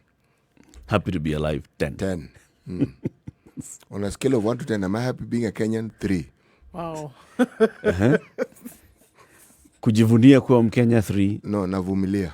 Wow. Being alive, 10. 10. Nduh? Am I happy? Well, this is the thing, because I think certain circumstances make you happy or unhappy. And so I think all of those things need to be taken into consideration when you're asking this question. So yes, I'm going to be scientific about this, because then You're going to avoid the question. In other words, Let's listen to this science. Science, please carry on. because there's certain things that would make you happy today and unhappy tomorrow. And that's You science. could be, well, look, how do they apply it in the first place? It is because if you want to apply to say, okay, X plus Y equals whatever, right? There's a factor that contributes to your happiness. Remove that factor tomorrow, then your happiness reduces. If that is one that was making you happy today, and if it's not there tomorrow, wouldn't this you be less is happy? obvious. Just take a step backwards, CT. My goodness. Because I mean, This is what a parent does to a student, to you imagine? their child, when the child is trying to explain how they and the scored parent knows that the child is right. poorly. The parent knows that the child is right, but is still refusing to accept. When you go away, Eric. So, happiness. Are you happy? Do you live in a happy county? Our county track happiness index tells us more. And these are not my words. These are the words of research company Infotrack Research and Consulting that conducted a survey around the country, various counties, each of the 47 counties, and asked the people whether they are happy and their happiness within the counties. And guess what the results showed? That the happiest people were in Makueni County, with a happiness index of 64.4%. Then West Pokot with a happiness index of 62.4%. Machakos is third. Bomet is fourth. Kwale also fourth. Sixth is Elgeyo Marakwet County. Marsabit County is seventh. Wasingishu seventh. And ninth is Kericho. And the 10th happiest county in the country is Mandera. May I ask the question? Did this debate take place before the saga in the Senate? Or after? We need to know, right? For example, when it goes to West Pokot, was it before the landslides? Or the floods? On the floods, or was it after? To get these answers, let's speak to the person who was in charge of this research. Walter Nyakundi is the research manager at Infotrack Research and Consulting, and he joins us now via our Zoom call. Good morning, Walter. Morning, Eric. How are you? Salama kabisa, and thank you very much for speaking to us this morning. Thank you for having me. Now, Walter, we have seen this research and what it shows. So first of all, you say that you went around the country conducting the Kenya's happiest counties. And you're saying here that if you really want to be happy or meet happy people, then you must take a trip to Makueni, West Pokot, Machakos, Bomet, all the way up to Mandera. And it's no mean feat that these counties managed to garner such a high index, as the national average across the 47 counties is 57.3%. And these ones, the top 10, are above 60%. First of all, explain this happiness index. What kind of question would you ask someone so that you can gauge that they're happy or not? Okay, thank you, Eric. I think I must give some context, first of all. The County Track Happiness Index is part of a larger survey called the County Track Performance Index, which is essentially a survey that we have conducted twice now, the first one being conducted in late 2014, early 2015. And this one was conducted in late 2019 and part of January. It's a survey that seeks to establish the performance of county governments with respect to their county functions, or the functions given to them by way of the fourth schedule in the Constitution, as per the perception of the people who live in the county. So there are functional elements which are based on the devolved functions as stipulated in the fourth schedule of the Constitution. But we also take the time during the survey to assess emotional issues, emotive issues, soft issues, that's happiness, optimism, and condition of life. So we conducted the calls telephonically. That is, using our large database, a database that we have garnered over a large period of time. We called about 600 respondents per county, at least 600 respondents per country, across the country, to come up with the index. So with respect to the happiness index itself, it is premised on one very simple question. Taking all things together, how happy would you say you are on a scale of 1 to 10? Where 1 is extremely unhappy and 10 is extremely happy. And from there, we then come up with the index based on the scores given in every county, and then we're able to then rank the counties separately. So, though, was there any specific, when you say taking all things together, the breakdown of what it is that would make somebody feel that they're happy or not? I mean, would you be able to guide the respondents? Because I think when you ask someone, "Are you happy?" Still like what we asked Yes. inside. Yeah, I mean, But more someone importantly, wonders. Eric, when you what do say you mean all, happy? when you say all things considered. All things considered on a particular day. What all are things what are considered these over things? time? What comprises all? The all. Well, of course, happiness is a very subjective thing. And of course, what the factors that contribute to your happiness or unhappiness are the things that surround you, your social environment, your physical environment, the way you're governed, of course, are you able to put food on the table? So the all is, is pretty subjective. It is based on, the particular circumstances in your life. Mm-hmm. So the all things considered is an amalgamation of your physical environment, your social environment. So to that extent, of course, we'd be asking the respondents to basically, just assess where they are at that particular time. It might not be necessarily on that day. It could be cumulative. It could be, based on his or her feeling of, over a large period of time. But the underlying thing there is that it is simply based on the factors in your life that contribute to your state of mind and your happiness. What are some of these factors, Walter, that you were able to point out from some of the respondents that you got across county? What are some of the factors that people then would base their happiness or unhappiness on? Well, indeed, of course, there's just that one question on happiness. But we were able to, of course, conduct some follow-up qualitative interviews. And we find that largely, as a developing country, there's a very strong correlation between the happiness of citizens and food security, for instance, peace, infrastructure development, sustainable development, and of course, just the ability for people to work. Of course, you will agree with me that in many instances, especially after the first round of devolution, the first round of devolution, as it were, from 2013 to 2017, a lot of counties perhaps had not, a lot of county governments perhaps had not gotten the right matrix in terms of governance. But you find that a lot of them that were able to put in place a proper foundation are now reaping those benefits. Makueni, for instance, in the first term, Professor Tibwana had a very big problem in the county assembly. To that extent, when we did the index at that time, indeed Makueni was ranked 43rd. This time, Makueni has been ranked first. And we can really attribute that to the prevailing, peaceful environment in that area that has now allowed Prof to, initiate his programs, development programs in a conducive environment. So peace is a big thing, and peace should not be taken to mean, physical conflict. It could be just, political peace, as it were.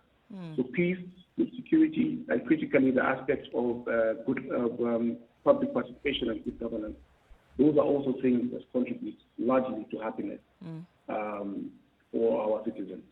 Okay. Why is happiness important, really? I mean, if you're talking about a nation and you're talking about the development of a nation, why should happiness be important?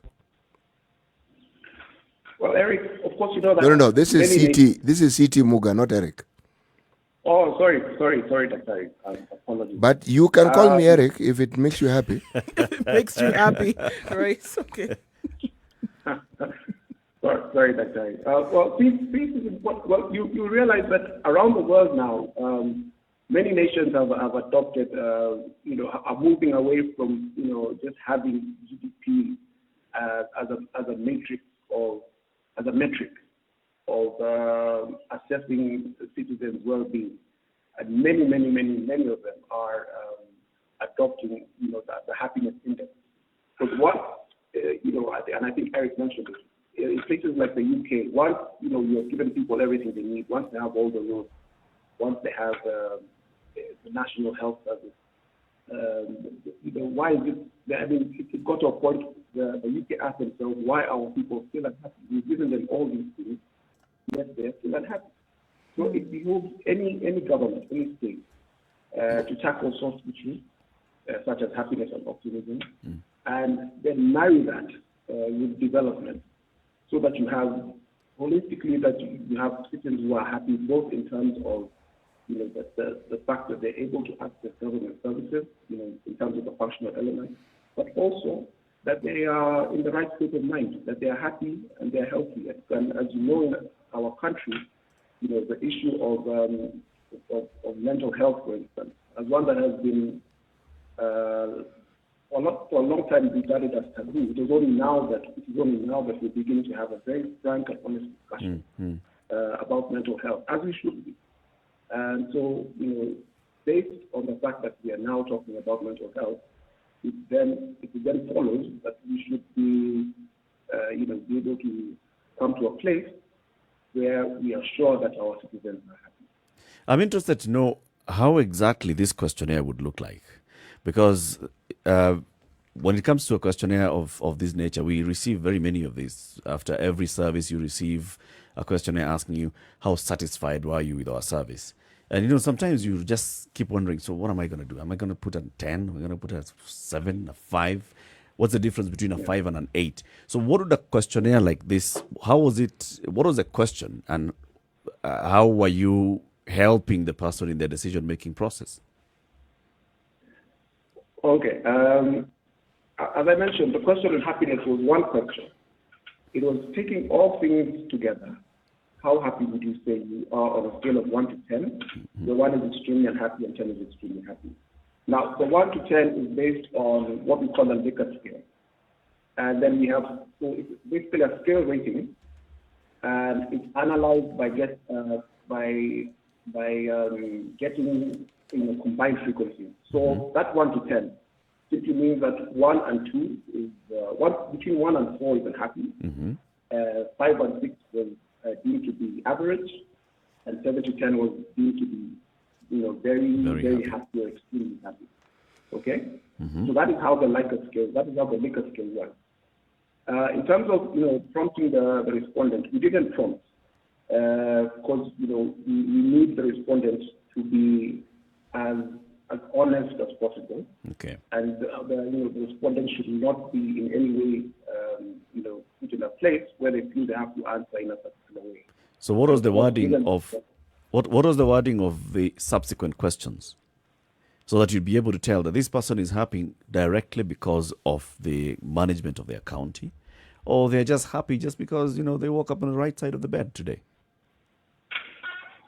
Okay, of course, as you do these surveys many times, it is not that you will ask a question, and for instance, that question of happiness. Once you've asked the question and the person tells you 7, it is unlikely that it will stop there. Anecdotally, there's a lot more that they say.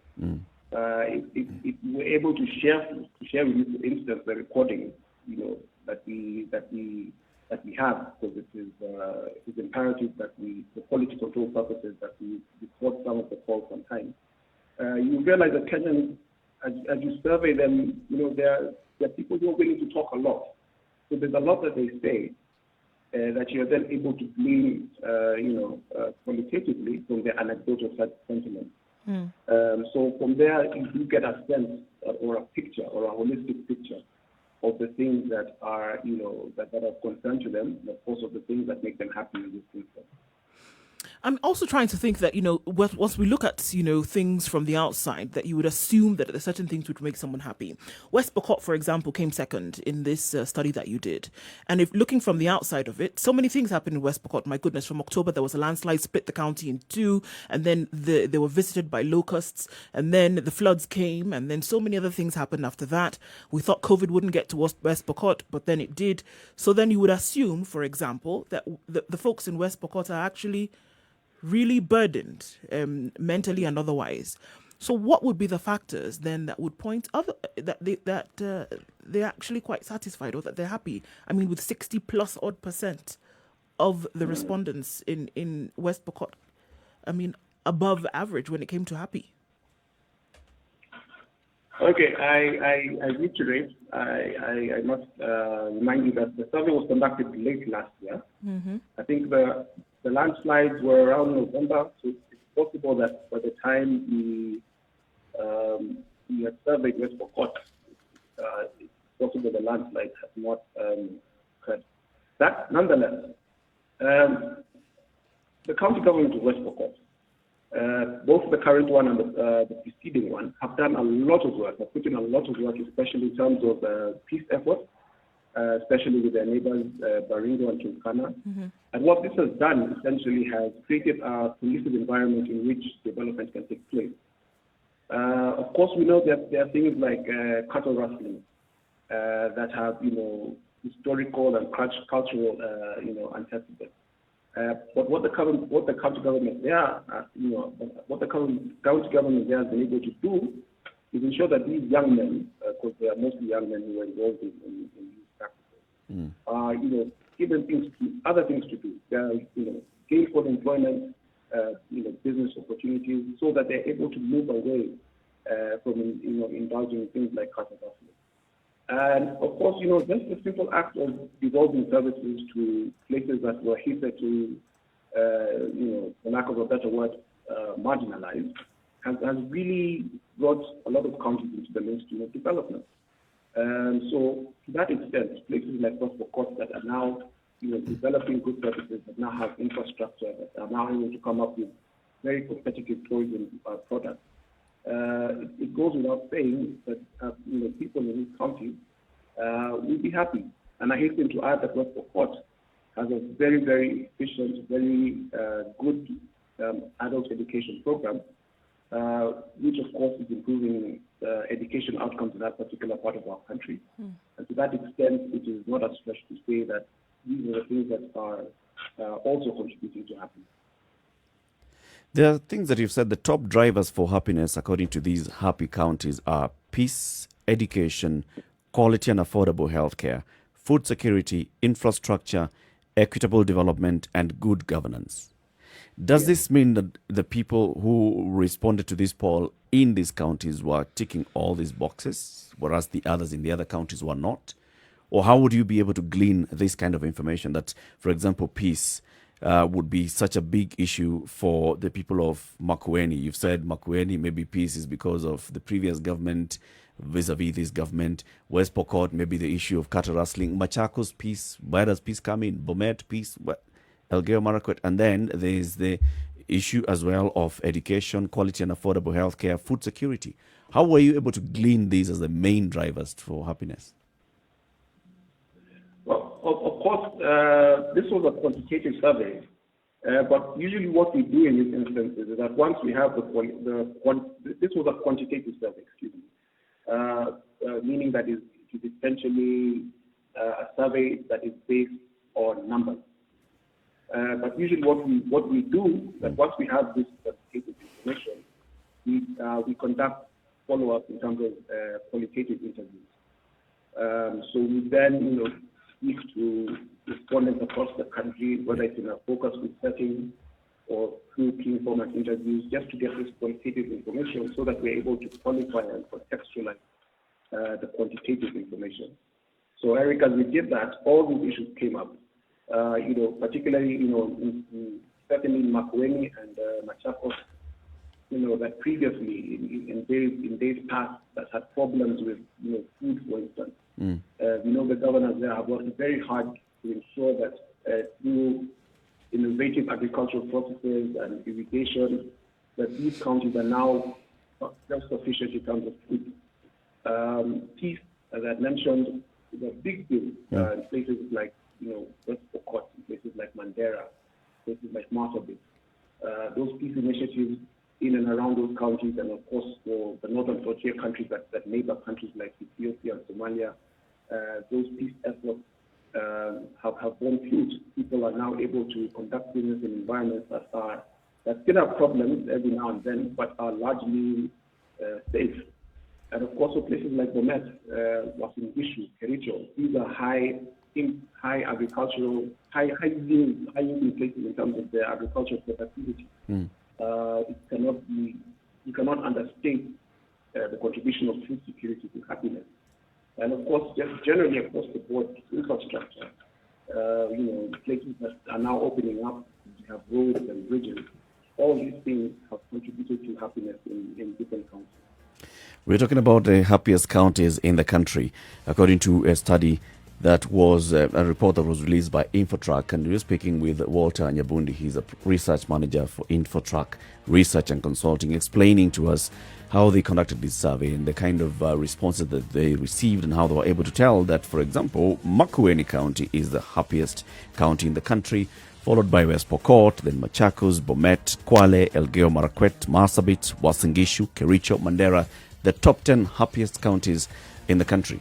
Do you agree with these findings, this research? Maybe you're a member of this, you come from any of these counties. Do you agree? Do you think your county is also among the happiest ones that should be here? Spice FM KE on Facebook, YouTube, Twitter, and Instagram. You can contribute to this conversation. Let's take a quick break on Spice FM and KTN Home. We want to take a look at weather and traffic. This conversation continues. It's now 26 minutes after 7.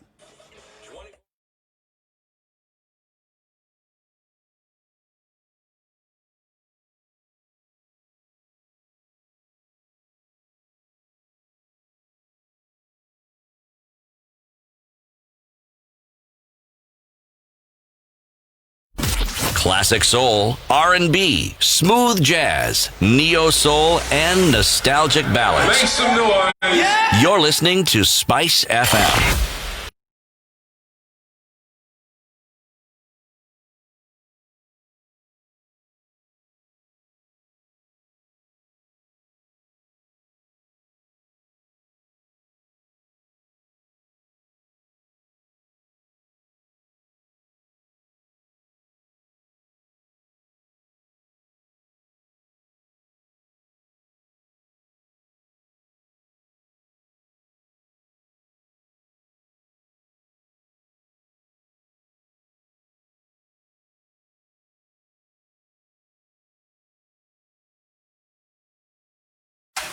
The weather with Spice FM. It's warming up ever so slightly in Nairobi, 14 degrees, and we will see partly cloudy conditions throughout the day. We'll see highs of 26. In Nakuru, 14 degrees as well, and the sun is peeking out behind those clouds. Chance of rain in the afternoon, and we'll see highs then of 27 in Nakuru. And taking a look then into Njeri, where it's overcast and fog in certain parts of Njeri town. 14 degrees also, we'll see highs of 26, and a chance of rain also in Njeri for the afternoon. All right, let's look at other parts of the country. We're in Eldoret. It's sunny conditions at 13 and a bit of a crisp morning. We'll see partly cloudy conditions later then with highs of 24. In Kisumu, it's partly cloudy right now. Sunny conditions probably as the sun gets higher in the sky. 16 degrees, and we'll see then highs of 27 today. In Kakamega, also sunny conditions at 16. Chance of rain in the afternoon, but not likely. Highs of 27. Taking a look then in the coastal towns, Mombasa, 22 degrees and partly cloudy. We're likely to see this continue for most parts of the day and into a warm afternoon, highs of 30. And taking a step then out of the country, where it's partly cloudy in Kampala at 22, we'll see highs of 29. And in Dar es Salaam, we'll see highs of 31 today. Partly cloudy conditions at the moment with a bit of foggy haze through parts of Dar es Salaam. In Johannesburg, it's 7 degrees and a little bit warmer, but we'll see highs of 17 and coming down to a low of 3 today, and sunny conditions throughout the afternoon. Lagos is overcast at 26 degrees. Likelihood of rain later in the afternoon, but we'll see highs of 31 and lows of 17. Okay. Okay, we'll look at other parts of the world and cities making headlines when it comes to weather.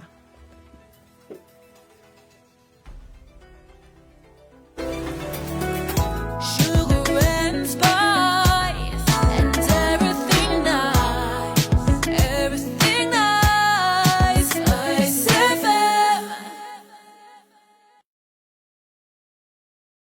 Okay, it's a little bit messy on Thika Road this morning. If you can avoid the highway and just use the service lanes today, you'll probably be able to get through a lot quicker. The highway is still suffering from the dregs of the construction that was taking place on Saturday, Sunday. Hopefully that will sort it out. But it's moving along Survey, moving very slowly, but it's moving all the same, so you're not in a bumper-to-bumper situation. Let's look at Jogo Road, where traffic is moving slowly all the way from Hamza to the City Stadium roundabout, and then getting yourself towards industrial area or towards the city centre. It's moving slowly. Need more lanes on that road, that's for sure. Limuru Road coming then into the city is quite foggy today, guys, so you need to be careful. Visibility is quite poor. And then getting into the CBD should be fine from there. Coming off of Mombasa Road and getting then to the Nyayo Stadium roundabout, we will see some traffic. We're seeing some heightened traffic around Cabanas. It's likely to build up some more as we go along. Don't forget, you can let us know what you see. We're trying to make it easier to move on this Monday morning. Hope it doesn't get too manic. Spice of MKE. That's how you can reach us on Twitter.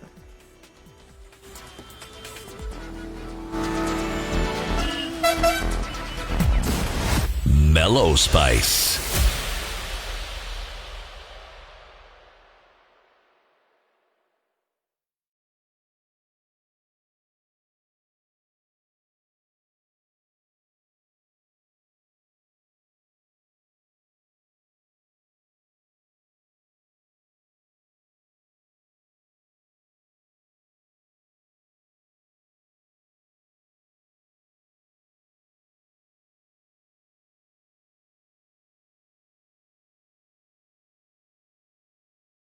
Conversation continues with Walter Nyabundi, who is research manager at Infotrack Research and Consulting. They released a poll result yesterday which shows the happiest counties in the country: Makueni, West Pokot, Machakos, Bomet, Kwale, Elgeyo Marakwet, Marsabit, Uasin Gishu, Kericho, Mandera, in that order from number 1 to number 10. One thing that stands out for me in these counties: Professor Kivuda Kibwana, Makueni; Professor John Lonyangapuo, West Pokot; Dr. Alfred Matua, Machakos; Dr. Hilary Barchok, Bomet, Kwale, go on and on. Is it an indicator of something to you, City? Well, you know me, I'm still stuck at this happiness issue. And where now I'm coming from is I'm wondering, I understand the direct relationship between happiness and mental health, but the instruments that we use for measuring happiness, are they universal? Are they tweaked to cater for our very specific and very unique circumstances? Because, in all honesty, what would make a person happy, for instance, in West Pokot, and what might make someone in Kwale happy? There may be similarities, but you cannot say that they are identical. By the same token, if someone lives in a major town like Nairobi and someone lives in a smaller town like Njeri, you cannot say that what would make them happy would be the same thing. There are certain things that join them together, because if you're taking the view that they are Kenyans and they are the Africans, there are certain things that they would form, should you say, the basis of giving them or providing them with that sense of happiness. But when you have such a survey and you make it uniform, what are these unifying factors that you have that then would easily cover everyone and satisfactorily so? Walter, that's to you. Okay, that's a great question, very interesting question. Of course, we are alive to the fact that there are nuances. I had mentioned at the beginning that, of course, happiness is a very subjective thing, and we cannot run away from the regional and locational nuances. But I think what underlies all these things, even that it was a county survey, a survey essentially on the performance of county government, then the underlying factor there is the pollution and the fact that these are all citizens of Kenya. Of course, we are alive to the fact also that in terms of our towns and cities vis-a-vis our rural areas, that we assumed that people, perhaps it be assumed, that people in towns and cities would be happy. What we did find, however, is that our city folks, our big town folks are extremely unhappy. And this we can put down to a number of things. One is the economic pressures in our big towns and cities, the social pressures, and the wanting physical environment, the congestion, the traffic, the pollution, the noise. Vis-a-vis the fact that in our rural areas, life is a bit more staid, it's a bit more laid back. You're living in a good environment, despite the fact that you might not have, as good as, access to services as city folk.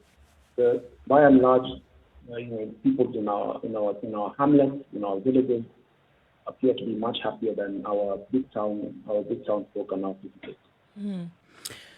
Can we move things towards where we are now? Because like you said, we understand that this study was done last year, and certain things have changed. And I tend to think that when we view human beings, or we have interaction with human beings, there are certain things that perhaps would make me happy today, and if you were to run into me in a week from now, it's possible that I would not bear the same sentiment that I did when we last met. If you were to look scoped then at how things have changed over the last 6 months, for example, do you think that things would have changed in terms of this index, in terms of people being happy or not? Well, it's very likely that with all that has happened since March or from the start of the year, that definitely there would be a change in the index. I'll give you an example. Our overall happiness index, according to this survey, for 2019-2020 was 7.3%, vis-a-vis 67.2% when it was done initially in 2014-2015. That is a period of about 5 years, and in those 5 years we saw a drop in the mean of 10%. So yes, things like happiness and optimism, all these things are very dynamic. And of course, they are affected by our, the things that are happening around us. So it is very possible, yes, if we did conduct the survey now, that there would be a change. Because one of the things that you've mentioned repeatedly is peace. That you've looked around, that when this was taking place, that peace was one of the factors or the indicators that then would, mean that an individual or group or community then were essentially happy. Even as I look at how things has changed, there's still been a relative, amount of peace in the country. Things haven't been, in an uproar. So shouldn't then that transit and say, regardless of whatever is happening with, COVID and floods and other things, that people should generally maintain that if that was one of the factors or indicators that you used then to translate to people's happiness? Yes, that is true. And I think the events of March 2018 bear witness that after a very divisive, political season, there was a lot of anxiety, there was a lot of tension. We did not know which direction the country was headed in. But after, what happened at Harambee House, that of course, led to a cessation of hostilities and the country was able to, in many respects, move on. And business was opened up, and life returned to normal, as it were. So yes, peace is an important prerequisite for happiness, and I think the results of this survey and the results crystallized by way of county show us that. Is there a difference, Walter, between happiness and satisfaction?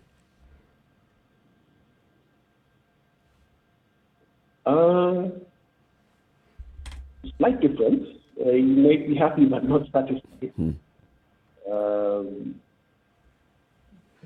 So how would a respondent know that what you're asking for is the level of happiness and not the level of satisfaction with their government?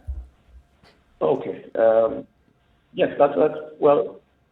Well, as I mentioned, the question of happiness was just a subset of a larger survey, which interrogated people's perception of their county government and how, in terms of service delivery. So there was a particular set of questions on the satisfaction of citizens with the services delivered by their county government. So to that extent, there was no chance that people might have misconstrued the question on happiness to mean satisfaction with their government in terms of service delivery. Yes, because we're seeing already some comments. Someone says that Abu Jamal Dennis received a call from Infotrak late last year. The call lasted about 25 minutes on this happiness survey. The questions were many and widely put on basic services, and they enjoyed the encounter from Njeri County. Is already somebody saying that yes, they participated in the survey, but of course, clearly their county was not among the top 10. So I don't know what you answered, Abu Jamal and the others. Clearly, you are not happy. But when you talk about happiness, you see, I'm thinking now like an African, and I'm thinking about how intertwined my personal happiness and communal happiness are more or less one and the same thing. You see, at an individual level, if I do well in the goals that I've set, if they're educational goals or work-related goals, I'm happy. But by the same token, the community around me is happy for me. And I'm not talking about my nuclear family. I'm talking about even the wider one. One thing that research has shown continuously, even into this 21st century, is that happiness is very rarely derived from the acquisition of material things. It's in the quality of the relationship that people have with each other. So are we saying, therefore, that the quality of life or the quality of relationship that individuals in these very 10 happy counties is extremely good or better than the relationship that individuals have with each other in other counties? Well, what I would say for the onset is that, first of all, those 10 counties, the 10 happiest counties are counties that you might call, for lack of a better word, they're largely rural counties, isn't it? Yep. And what we must accept, what I think we all agree, is that in many of our rural areas, the sense of community is something that is critical to everyday life. There are strong social bonds in these areas. So indeed, if you read the report, you will see that we indeed did mention, the aspect of cultural pride and social connection being vital, extremely vital to the concept of happiness. So yes, it does follow that these top 10 counties are the 20 happiest counties, even the 30 happiest counties. But that sense of that camaraderie, that sense of social connection, cultural affinity, is extremely critical in contributing to their happiness. One of the things that you've said in the report is that not all top-performing counties are doing well in the happiness index, suggesting that county leadership and policymakers at large must marry the functional roles of service delivery with soft issues that cater for emotional well-being of the citizens. Yes. I don't understand that. You're saying not all top-performing... What are these top-performing counties then that are not, for example, registering on this happiness index? Well, I won't mention the counties. As I mentioned, this is a survey. This is part of a much larger survey, and there's a lot that we have not shared, with the public yet. Obviously, in the days ahead, we'll be releasing that information. But all we meant to say there is that once you've got the functional elements right, it is very important for you to ensure that you have the emotional well-being of your citizens taken care of. So it is okay to build roads, it is okay to build hospitals, it is okay to have DPD centers. So those are things that you must do because they are given to you by way of the first schedule of the Constitution. All we're saying is that once you have done this thing, ensure that you have a mechanism to ensure that your citizens are happy. Walter, just coming off of what you've just said now, and then, 4 questions. really, what would surveys like this, when it deals with the softer, more subjective issues, what would such information then help governments, people, countries then be able to do? What exactly, or is in essence, is the use of such information? When we conceptualized the County Clerk Performance Index in 2014, it was one meant to assess the performance of county governments, but very critically, it was meant to be a benchmarking tool. So once you have this information, once you realize that people in Makweli, in Machakos, in West Pokot, Bomet, Kwale are happy, what is it that you as County X can borrow from this county? What is it? What are the best practices that you can observe, that you can be, that you can modify to suit your circumstances, so that you begin to see, better outcomes in your county in terms of whatever performance indicator, whether it's happiness or anything else. So this is essentially a good tool.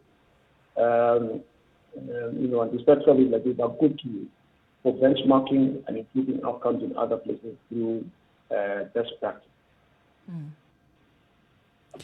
Whenever such polls emerge, the first thing that people in this country especially will want to ask themselves is, one, who commissioned this survey? And two, how do we trust the results of this survey have not been manipulated to meet some certain political ends? So how would you respond to that? One, I would say the survey was commissioned and financed completely by InfoTrack Research and Consulting. Two, given that it is we who commissioned it and financed it, there was no, political interference. There was no angle. We are not satisfying any political ends or any political agenda. And as a reputable and credible research agency that has been in existence for over 15 years, I think our track record speaks for itself. We organize and we conduct research, in a manner that has always been accepted as credible, and our track record speaks for itself. It's interesting that when you talk about happiness, this is something that it didn't begin yesterday, even before COVID, but now with COVID, universities actually teach this course. One of the universities, the best known universities in the world, one part of the Ivy League, Yale University, has recorded that in its 318-year history, this course, the Science of Well-Being, is by far the most popular course it has actually ever. So a quarter of the students enroll for this course every single year. But now what they've done is they've offered it free online. There's a certain professor of psychology by the name of Laurie Santos who actually teaches this course. It's free online. And why? Because they've realized that when it comes to understanding happiness, there are very many misconceptions around it. What it is that makes you happy, what it is that makes you unhappy. Looking at the dual roles of both sentiments, and then throwing science and research into it and saying what science has found. Now, why do I bring this background? I'm asking the question. If indeed happiness is important in the process of planning and understanding how best to serve your people, why then would you say, I know it's an unfair question, but I'm asking it all the same, why then would you say that our universities haven't taken up this particular challenge and started teaching the science of well-being like other universities in the world?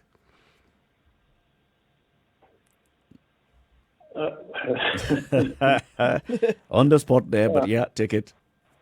Yeah, okay. I don't hold brief for any university, but I remember, during my days, my undergrad days, learning sociology. I remember a lot of it was Eurocentric, and a lot of the time it felt that it was, content for a bygone era. But indeed, I do know that education is dynamic. It evolves, and it evolves very quickly, especially in the information age. So all I can say then is, it's just up to our universities to just, take it upon themselves to ensure that they take this, issue of happiness and well-being very critically and begin to teach it. And ensure that as much as possible that people enroll for these studies, so that that we have people who are more complete and more holistic in their well-being. As we come to the conclusion of this morning's talk, Walter, I want to put you back on the spot again. This is a political issue, so it's a political. When you start ranking counties, then the next thing that we will start doing is ranking the personalities. And I had alluded to this earlier, looking at this. Top happiest county, Makueni, Governor Professor Kivutha Kibwana. Second happiest, West Pokot, Professor John Lonyangapuo. Third happiest, Machakos, Dr. Alfred Mutua. Fourth, Bomet, Dr. Hilary Berchok. Looking all like that. And then even number 9 is Kericho, Professor Paul Chepkonyi. Did you look at that and then it appeared to you that, if you look at these ones, these are professors and, people with PhD, and therefore maybe the level of education could be determining how they are offering their services to their people? No, we didn't. This was purely coincidental. Do you think it's coincidental?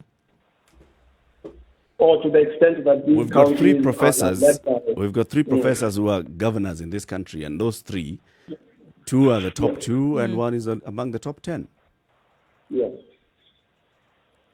Well, what I'll say from the onset, I think to be a governor in this country, you must have at least a degree. So I know the counties are all our counties are led by very able, very accomplished Kenyans. Regardless of the fact that some may not have doctorates and PhD.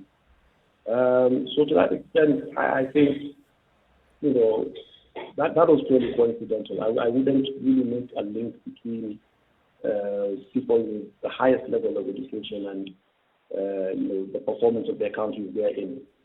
Because to get to a point where your county is performing well, whether functionally or in terms of the emotive indicators, there's a team behind you. There's the deputy governor, the executive, the county service board, the civil service as well.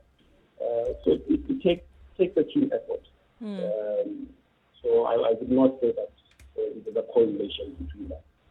Or maybe we should ask Eric the question. Perhaps these people are just happy despite the fact that their governors have these very eminent qualifications. Perhaps. Or perhaps the coincidence has something that it's indicating. If we had said that perhaps these governors are happy because they are very highly qualified, that would be easy to respond to. But how do you attach a people's happiness to the qualifications of their leaders? To the level of service delivery. Basically, what I'm saying is, if you look at what is making the people happy, it is the level of service delivery that is coming to them. And like Walter is saying, it's not just the level of service delivery, it's the software, not just the hardware, it's the software. So it's the people who really understand and they want to connect to the people. So you probably could see, if you look at Professor Kivutha Kibwana and maybe Professor Lonyangapuo and maybe Professor Chepkonyi and maybe Dr. Alfred Mutua and Dr. Hilary Berchok, despite him being a first-time politician, and even the person who was there before him, the late Dr. Laboso, maybe it's an indicator of something. One thing that education certainly does, it opens your horizons seriously. Significantly so. Yes, it does. Also, as the last question I think I've got to ask, you talked about 600 respondents in the counties, assuming that you went across 47 counties. So we're looking at just under 30,000 respondents across the country. Is this enough in terms of representation of, 30,000 against 47 million? Is it enough to represent what then the general psyche of Kenyans is? I said it was at least 600 interviews per county. And yes, that is more than adequate statistically, because the margin of error is such that it gives us very, very accurate results. Okay. All right. So, Walter, we want to thank you very much for speaking to us. Walter Nyabundi is the research manager at InfoTrack Research and Consulting. Asante sana for speaking to us. And then you are saying that there's more information that you gathered that's going to come out in subsequent reports. Yes, there is, sir. It takes you more than 8 months to actually compile this between collection of the information and the release of the report. 8 months. A lot is happening. Eric, you must appreciate that there's a lot that has happened. And, while it was our wish to perhaps have shared this with the public a bit earlier, you will accept that subsequent events such as the outbreak of the pandemic and a few other things might have interrupted those plans. But the data is there. The data is available, and we'll be sharing it as we go along. Asante sana, Walter. Have a good day. Thank you. Thank you very much for having me. It's a Situation Room, Kenya's biggest conversation, broadcasting on Spice FM 94.4 in Nairobi, Mombasa 87.9, 102.5 in Kisumu, Nakuru 96.0, 96.7 in Eldoret, Njeri 90.9, Malindi 97.7, and live streaming on www.spicefm.co.ke, on Spice FM KE, on Facebook, YouTube, and Twitter, as well as KTN Home. Time for a short break at 4 minutes to 8 o'clock. We'll be back shortly.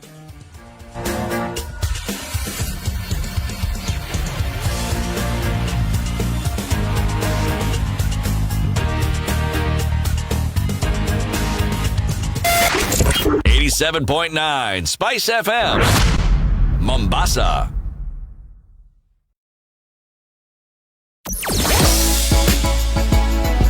Sugar and spice and everything nice.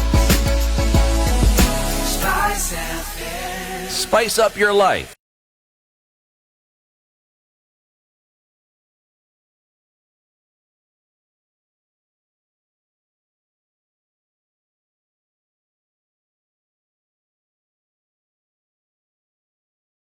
It's 4 minutes to 8 o'clock, and the conversation continues. What do you make of that study? Well, it's an interesting study. You see, what comes to mind and why I was raising the issues I was raising is, from a communal perspective, remember, people take pride in their children, in their sons, in the people who come from their community. If your governor is a professor, you take pride in it. If your governor was a leading politician, you take pride in the fact that this is your son. But more importantly, if just read the list of those counties again, please. The top 10 counties? The top 10 counties, please, yes. Makueni, number 1. West Pokot, Machakos, Bomet, Kwale, Elgeyo Marakwet, Marsabit, Wasingishu, Kericho, Mandera. None of these counties would be counties that you would refer to and say they were highly developed prior. Yes. So if you have a governor who was... these are hitherto marginalized. They were hitherto predominantly, yes. So in one way or the other, whether it was climatically, whether it was because of an absence of resources. So if you had a governor who focused on ensuring that the livelihood of the people were definitely improved, any movement made would be huge because they didn't have much to begin with. And they are predominantly rural communities. Yeah. So at that point, then, when this question was asked, taking things that had happened historically, at that moment, they could actually be happy. Or they would be very happy because there are things that they had never encountered, never experienced. They would read about it, probably hear that other people. Now they had it. They had reason to rejoice. That's true. So explain their neighbors. So for instance, Makueni and Machakos, they neighbor Kitui, and Kitui is not among this. Mandera neighbors leadership, Wajir, not among this. Leadership. Isiolo neighbors Marsabit. That's what I was agreeing with you. it then comes back to leadership. But remember, this is the first 10. It doesn't mean the others aren't happy. Yeah. Just that they're below 60. They're just not happy first 10. Yeah. Yes. Then they may be happy first 20 or first 30. But even number 35. There could be certain things that make them happy that are not making the people who came in the first 10 happy. Okay. Yes. Right? But not to the degree that the first 10 for are instance, happy. if someone was in Kitui, even number 47 is still happy. There you go. Yes, Just he's not happy. as happy as number 1. Precisely, given the indicators that we're talking about. But if you're in Kitui and your minister, Governor. one of your leaders had been minister for water. Okay. And given the way Kenyans function, it meant you had an advantage in receiving products that had to do with water, like pipes and running water and so dams. forth. Exactly. So a county that didn't receive it, when they now receive it with the devolution, they're a very happy lot. They're likely to actually be happy. Yeah, those ones have already received it. Them, they're not happy with that. They want more. They want more. Okay. Yes. We're going to the top of the hour. It's a Situation Room, Kenya's biggest conversation. In the next hour, let's talk about kazi mtaani, pesa kwa vijana, hopefully.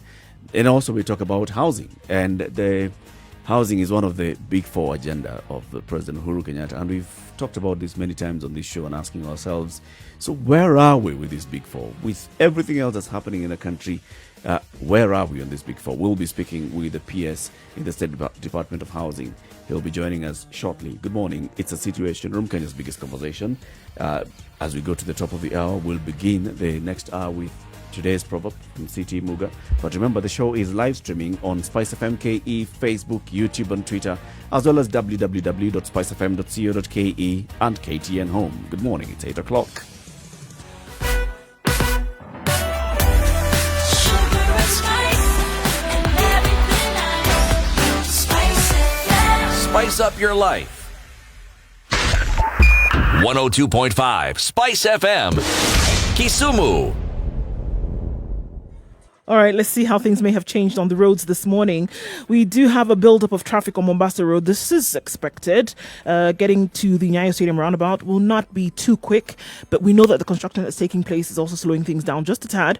But you will be fine. It won't be too terrible, we hope. We know that on Thika Road as well, being asked to avoid the highway and use the service lanes if you can, because there is a mashup there this morning. Jogo Road moving slowly, getting to the City Stadium roundabout. Let's take a step out of Nairobi and take a look at what's going on in Mombasa. It's not too bad getting into town, onto Moi Avenue and then out to other parts of the town. Not too terrible either.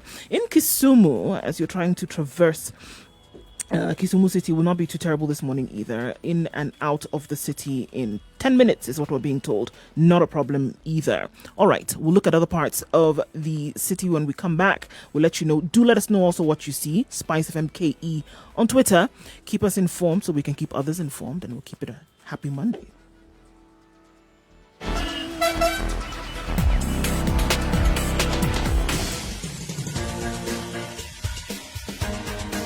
This is the Situation Room, the home of hard-hitting political commentary and penetrating insights about the state of the nation. This is a talk radio experience like no other. The Situation Room, a place for hard truths, debates, and elevated conversations. The Situation Room, witty, political, engaging, deep, controversial. In the room, we have CT Muga, researcher, academic, seasoned political observer, a fountain of wisdom in these politically uncertain times. Nduh Okoh, Nigerian by birth, Kenyan by choice, communications expert, Pan-Africanist, a truth seeker and believer in people power, and Eric Latiff, agent provocateur, the man in the chair, seasoned journalist, news hound, a man who believes in punching up, not down.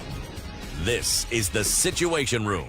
This is a show that reflects all the conversations happening locally, internationally, around the world, and even around the region on Spice FM. Spice FM, this is Kenya's biggest conversation, the Situation Room. CT Muga, as we begin the new hour, 8 o'clock, what is today's proverb? Today's proverb, like all our proverbs, are African proverbs. Every once in a while, we spice it by telling you specifically where it comes from. Mm-hmm. This is an African proverb. I will not specifically tell you where it comes from. It's from Africa. It comes from the continent of Africa. Right. A wise man never knows all. Only fools know everything. A wise man never knows all. No. Only fools know everything. Okay. Not a good season to be a mjuaji. So how do you know that someone knows everything? Well, a lot of our knowledge is expressed in our speaking. There are individuals who will not let you drop a word edgewise. They have to have the last say in everything that is being spoken of, and they have an opinion on everything. Now, those are the people who are often considered to think they know everything. They may not, but they present themselves as though they do. Now, it is such people who are being referred to. But at a different level, all we're saying is everybody has an opinion that matters. Everybody. Everybody. That's really what we're trying to say here. Okay. You may not think so, but they do. You don't know everything. Sometimes just also listen to somebody else's perspective. It's often even wiser to listen, and it is actually more instructive to listen because you then learn. So you add it to your store of knowledge if indeed you do have a store of knowledge. It's true because they say listen and learn. They never say speak and learn. Okay, let's talk about Kazim Tani. All right. So Kazim Tani, we know what it is. It's a national hygiene program, which is a national initiative designed to cushion the most vulnerable but able-bodied citizens living in informal settlements from the effects and the response strategies of COVID-19 pandemic. Right? So this was one specific. We've been talking about, the government is to cushion, offer social protection. And one of the responses that the government came up with was this one. It said, we're going to have a cash transfer program to the youth, but you don't just want to send money to the youth without engaging them in something and keeping them busy. So one of these initiatives was now what they call the National Hygiene Program, called Kazim Tani. And if you just think about it, initially it sounded like, what the government wants to do is engage the youth in cutting grass and collecting garbage and clearing our sewerage and then paying them something at the end of the day. Of course, when we see the implementation of it in various areas, you see, okay, there are some who are involved in building roads and some who are involved in other civil works around the country. But the issue of how much they receive has also been contentious. There's the issue of what is slated for them to receive and what they actually receive. Yes. Yes. The gap between what the government has said, what is documented, vis-a-vis what they're receiving and when they're receiving it, also becomes an issue. A couple of weeks back, we saw some youth who had barricaded Mombasa Road and they were complaining that they have not been paid. We've also seen, this kind of protests coming from other quarters, other parts of the country, and it's either delayed payment or also how much is somebody receiving. Some of them complaining that they're receiving as low as 900 shillings. And yet, on record, it's more than that. So let's talk to the person who's in charge of this program. And this is the PS for Housing and Urban Development, Charles Muga. The State Department of Housing is actually the one that is overall in charge of this project. And it's overall the one that's managing this. Let's talk to the PS. Good morning, Bona PS. Hi, morning, Eric. How are you? Salama Kabisa. And thank you very much for joining us in the Situation Room. It's a pleasure. Let's get off from the very beginning. Kazim Tani and what Kazim Tani is meant to be. Thank you so much, Eric, and good morning to the listeners. If we recall around March when the first cases of COVID hit our shores, the Ministry of Health came up with certain protocols. And if you recall, the first one was we stay at home. Now, that specific protocol had certain impact, especially in the urban areas, because majority of our urban area people, they work in the informal sector, the Juakali sectors, SMEs, and most of them are actually they're mainly waged. So they eat actually what they make for the day.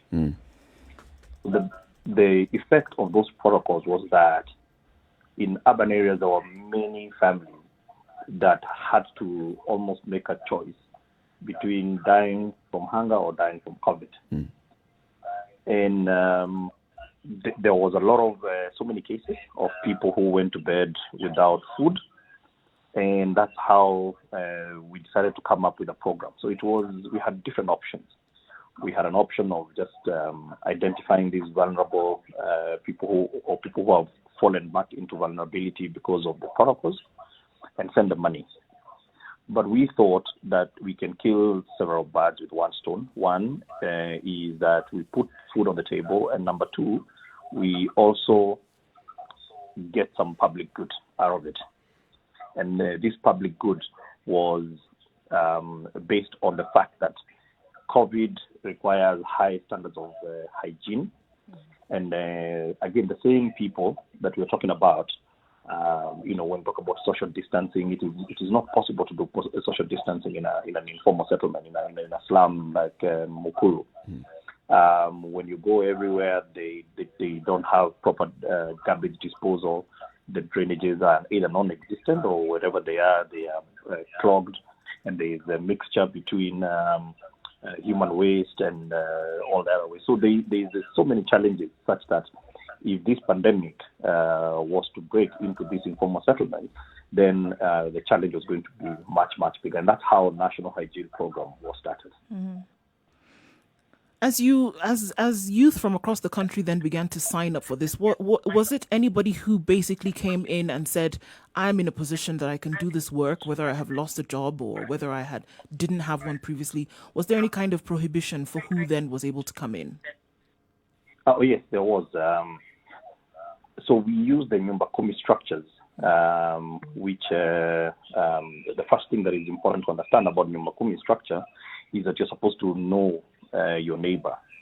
And it is at that level, and there was wazees of Nyumbakumi, and it is in those structures where you're able to know that your neighbor did not have food last night because she's what we call those mamafua, and she cannot, no one now is allowing,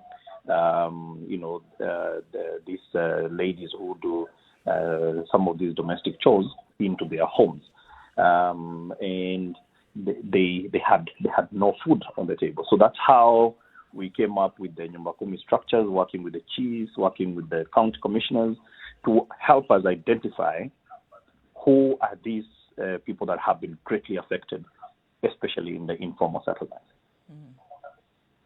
We have a number of, just as an example, even calls that we've had in here. Now the issues surrounding payments, issues surrounding how all of this, even reduction in fees, the schedule with which these individuals would be paid. And there seem to be some contentious issues now surrounding all of this. Are you aware of exactly what is going on around the country and the problems that some people are having when it comes to, number one, being paid? And unfortunately, some of the corruption that seems to be taking place within this program already. All right. So the first thing is that the first phase was supposed to be a pilot phase, which we did in 8 counties and 33 informal settlements. Now, at that point, we were paying them in Nairobi. We were paying what is called the minimum wage prescribed by the Labor Act. And it was $650 in places like Nairobi and $616 in other areas. Now, sometimes it's nice to use statistics. Of course, did we have challenges of non-payment? Absolutely. How did those come up? One is we are using mobile money to pay them. Now, we have a deal that we got with Safaricom, where they wrote off the fees on government side and they wrote off the fees on the recipient side. So if it is $650, you're going to get $650.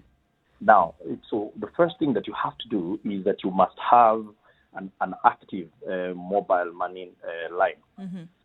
But there were several challenges with some of these youths. Number one, they have got some loans with either these loan Shylock, with Fuliza and all those things. And you know what happens is that if you have a loan and you get paid, it gets deducted. Right. So what they did was that they, a few of them, less than 1% actually, they used somebody else's number. Now, that poses several challenges, because if I pay you using somebody else's number, you will come back later and tell me you never paid me, right? Yeah. So what we had to do was to pay, first of all, those who had no credential issues. Guess what? In phase 1, that was 99.82%. So you're talking about 0.18% that had these challenges. Okay. But then, so for you to overcome that, there is a process, right? There is a process whereby you have got to give us a form that says, I am authorizing you to pay this number. Okay. So that later you don't come back and claim those you're type not of paid. issues that you've not been paid. So again, you're talking about a very small percentage. Now, in the first phase, what we saw though was that there was a great need. In a place like Madare, for example, on the first day, there was like, I don't know, Nairobi, we had about 12,000 youths who were engaged in phase one. We had over 30,000 young kids just rock up on day one because they wanted work. Right. All right. And they started to riot. The other one now was there were some elements of criminality that came in, and some people were arrested actually. And those who were arrested who were burning tires on Mombasa Road actually turned out they were not even members of the Kazi Mtaani. So again, it's the usual shenanigans that come in. All right. Come phase two. When phase two then began after the successful rollout of phase one, now we had to go to every county in this country. Now, that is an enormous task. That is almost close to 283,000 young people who are engaged. Now, for you to be able to do that, we had to move away from manual processes now to more automated, just because of the sheer volumes. We needed a place where I can be able to see that you've clocked in and clocked out, because the other time it is every morning you're signing a manual register. And when we get that manual register, that's what we have to process for payment. And on one hand, I've got to make sure that I'm paying the right people. And then on the other hand, I've got to make sure that I pay the young people on time. So we moved to automation, and there's a clock in and there's a clock out. The second thing that we did with phase two, based actually on the youth themselves, was in Old Town Mombasa and Kisumu and so on and so many places. The young people themselves, because they say that we are our brother's keeper. We want to see how do you expand this program. Some of them even say, look, we're happy to take even 300 shillings a day, all right, so that you can be able to bring more people on board. Right. So when His Excellency saw the success of the first phase in the sense that there were a lot more youths engaged, crime rates had come significantly down in these informal settlements. The program was expanded, and we were given 10 billion to run this program for 6.5 months. So we sat down and we said, this is a social protection program rather than an employment program. So we moved from the 650 to 455 shillings across the board. And that's how we managed to get our numbers of 283,000 young. And so then we split them into shifts. Shift one is 11 days. Then you take a pause. Then another group comes in for 11 days. So that, again, we're able to stretch the shilling, bearing in mind what I have just said. The most important part is people need to put food on the table. So when you talk about this, the kind of challenges that you're going through at the implementation phase, some of them you could call teething problems, and government is very good at using the words teething problems when people's livelihoods are impacted. But also at the same time, I'm just thinking, so 10 billion shillings has been earmarked. It's going to take 6.5 months, and this is a social protection program. But already from statistics of last year's census and all, you already know the number of youth that we have in the country. Already from all other government structures, it's possible for you to have known the number of youth who would have benefited from this program in whatever part of the country. So that period where the youth are telling you, you know what, we are receiving this amount of money, but when we go back home, we are feeling like, we have been favored, and therefore that's why maybe the youth are even saying, you know what, I'm willing to take less just so that everybody else can feel participatory in this particular project. That, to me, sounds like a government that was rolling out a program, but it had not thought through the entire process and the impact of it. That is far from correct, Rick, because first of all, let's do some reality check. When you did the census in 2019, we didn't have COVID. World over, and remember, even the first time when these protocols were put in, we were not told to put face masks. Again, it's a global thing because it caught everybody in the world flat-footed. Yeah. And so, in this case, this is not a case of letting the perfect be the enemy of good. This is a process whereby you have got to make decisions, and those decisions, are impacting people every day. Let me give you an example, Eric. There is a lady that I met in Mukuru. This lady, herself and her husband, are in that daily hustle type of work. They have 8 kids, right, and live in a small shack in Mukuru. The lady wakes up every morning and goes to South B. Well, that's where she used to make her daily wages through cleaning in South B. Right. They even shut the gate. If you know Golden Gate, Plainsview, they shut the gate. Yeah. And they sit outside the whole day waiting for that phone call to come. And when that phone call does not come, she goes back home and sits with the husband, who also works in industrial areas. But we've been told this is not essential service, so stay at home. Yep. Their issue was a matter of life and death. Their issue, and in urban areas specifically, because in rural areas, people wouldn't die so much of hunger. But in urban areas, people were facing starvation. Some of the cases that they were saying is, look, we have to do a balloting out of our 8 kids to choose who is going to eat tonight and who is going to go to bed hungry. There was a case of a lady in Mombasa who boiled stones. These are real issues, right? So, you can criticize it was not perfect. Did it cover everybody? Absolutely not, because the need was much bigger. But there's a couple of things that are very important in this program.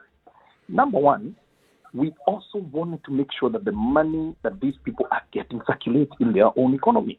Why is that important? That is important because we will have just gone and bought unga and start distributing to those homes. Yep. But the minute you start also doing that, what do you do to the mamamboga who works in that area? You have also pushed that into vulnerability. True. So when you have an economic crisis, the first thing that you need to do is what we call create a consumptive environment. Let the people get some money so that they can spend in their own economy. Yep. You, Eric, if I give you money, an extra 10,000 or whatever it is, you probably will go out of town, and these guys spend their money where they live.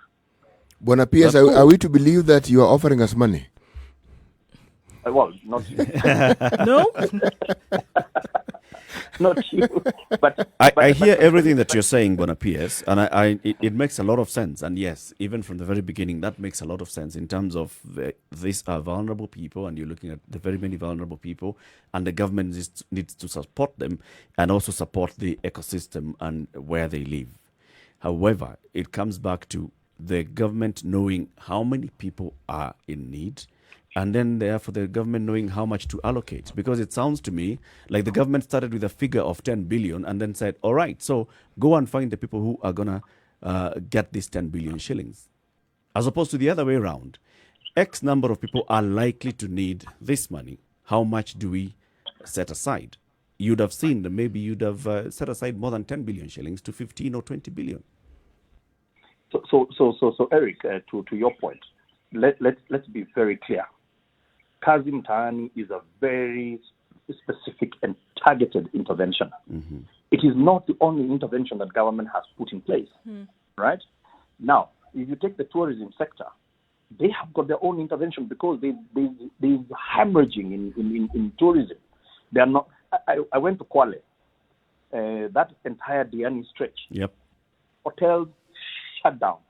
I went to Mombasa, and the hotel I stayed, it was me and my assistant in a big 300-bed hotel. What happened to the waiters?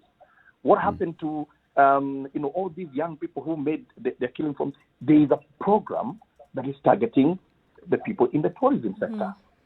There is another program. That program, Bona P.S., is actually, was it 2 billion shillings given to the hotel industry to shore up the hotel industry so that it can remain afloat. Now, we've spoken to people in the sector, they haven't received that money yet. So that 2 billion shillings was never going to be able to pay the person who could have serviced you in that big hotel in Diani. That was going to the hotel owner to keep the bit of operation running. So Eric, I cannot speak for someone else's docket where I don't have facts. So I think the fair thing to do is that you'll have to call the either the minister or the PS concerned, so that they can be able to give you the actual specific. But the point I'm trying to make is that we have a specific intervention in the urban areas, and this is what we were targeting. So that is very, very, very important. There are people who today, again, in some of these places, they receive a check.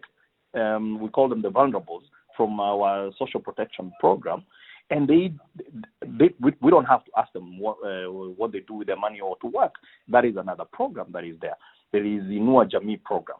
There is the SME fund, which is being launched by His Excellency himself, where in this financial year, there's 3 billion that has been set up, and to support the SMEs. There is the payroll cut that we have to make, so that we make sure that even those who are employed, the employers, don't fire them. This is a huge program that cannot be sorted out. I mean, a huge challenge that cannot be sorted out by one program.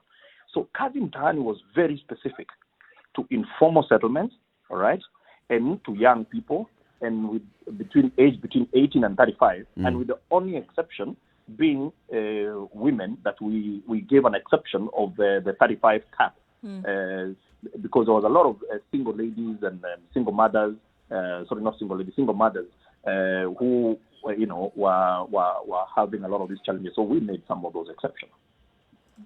But PS Charles Muga, the PS in the State Department of Housing and Urban Development, we are speaking with him this morning on the issues of Kazi Mtaani, understanding Kazi Mtaani, the impact that Kazi Mtaani has had in our communities, and especially in addressing the plight of the people who have lost their incomes and they need support, and they're receiving this very crucial support from the government. We'll also, after this short break, move the conversation as well into housing. He's the PS in charge of housing. We know that housing is one of the big four agenda of President Uhuru Kenyatta's in this term. We want to understand how far are we on this, and is it still on course? Does it make sense to still keep talking about housing as one of the big four? Keep it right here. This is a Situation Room. It's Kenya's biggest conversation, broadcasting on Spice FM, also live streaming on KTN Home, as well as www.spicefm.co.ke and Spice FM KE on Facebook, YouTube, and Twitter. It's 26 minutes after 8.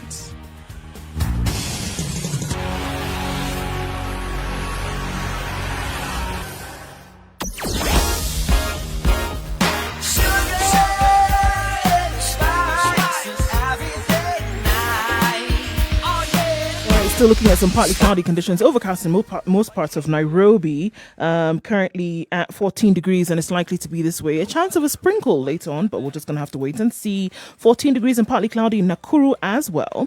And looking at other parts of the country, in Eldoret, sunny conditions at 14, and that might change later as it becomes cloudy with a chance of rain in the later parts of today.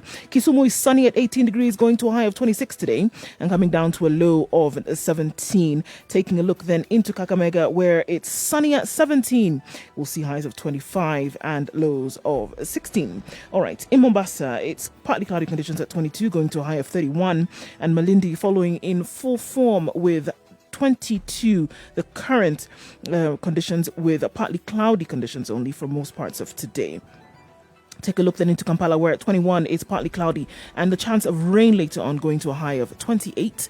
And in Johannesburg, where it's still cool this morning at 7 degrees, highs of 18 and lows of 4. In Lagos, it's still overcast at 26 degrees, and it's going to be that way for most of the morning, going into an afternoon of rain with highs of 32 and lows of 25.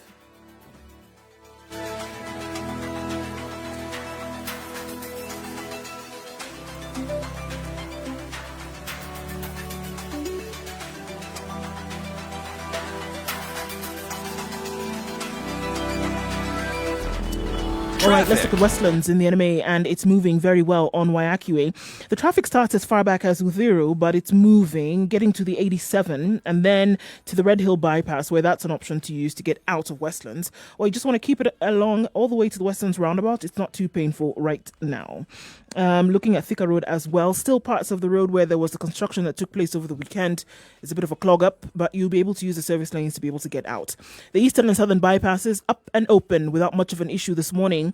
getting to Langata Road or getting to Thika Road via Mombasa Road and vice versa, you should be fine.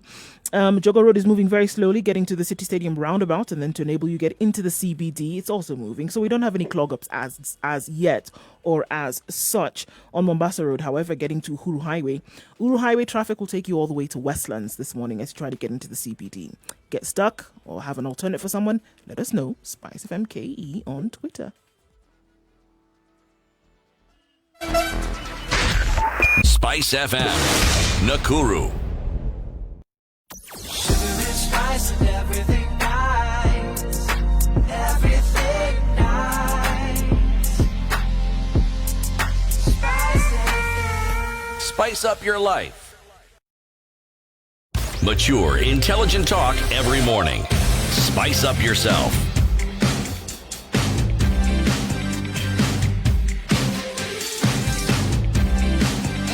Mornings done right. 94.4 So we Spice FM. still continue the conversation at 29 minutes past 8 o'clock. This is a Situation Room. It's Kenya's biggest conversation. On the line with us is PS Charles Muga. He's a Principal Secretary in the State Department of Housing and Urban Development. This is the State Department that's actually in charge of rolling out the Kazi Mtaani program.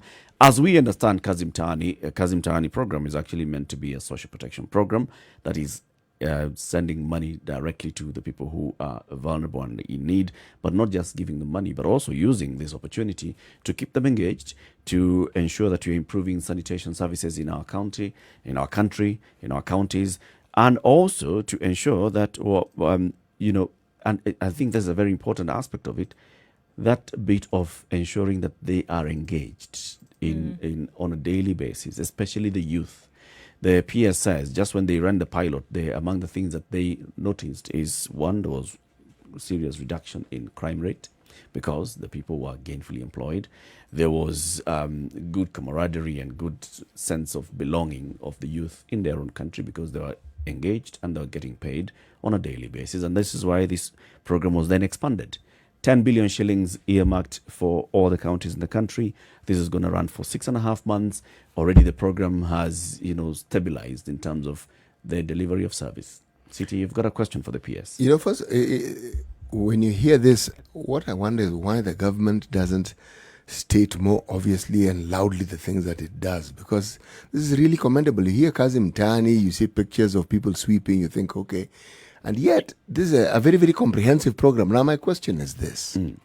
Apart from the indicators that the PS has already mentioned, what are the other indicators of success for this program that you anticipate?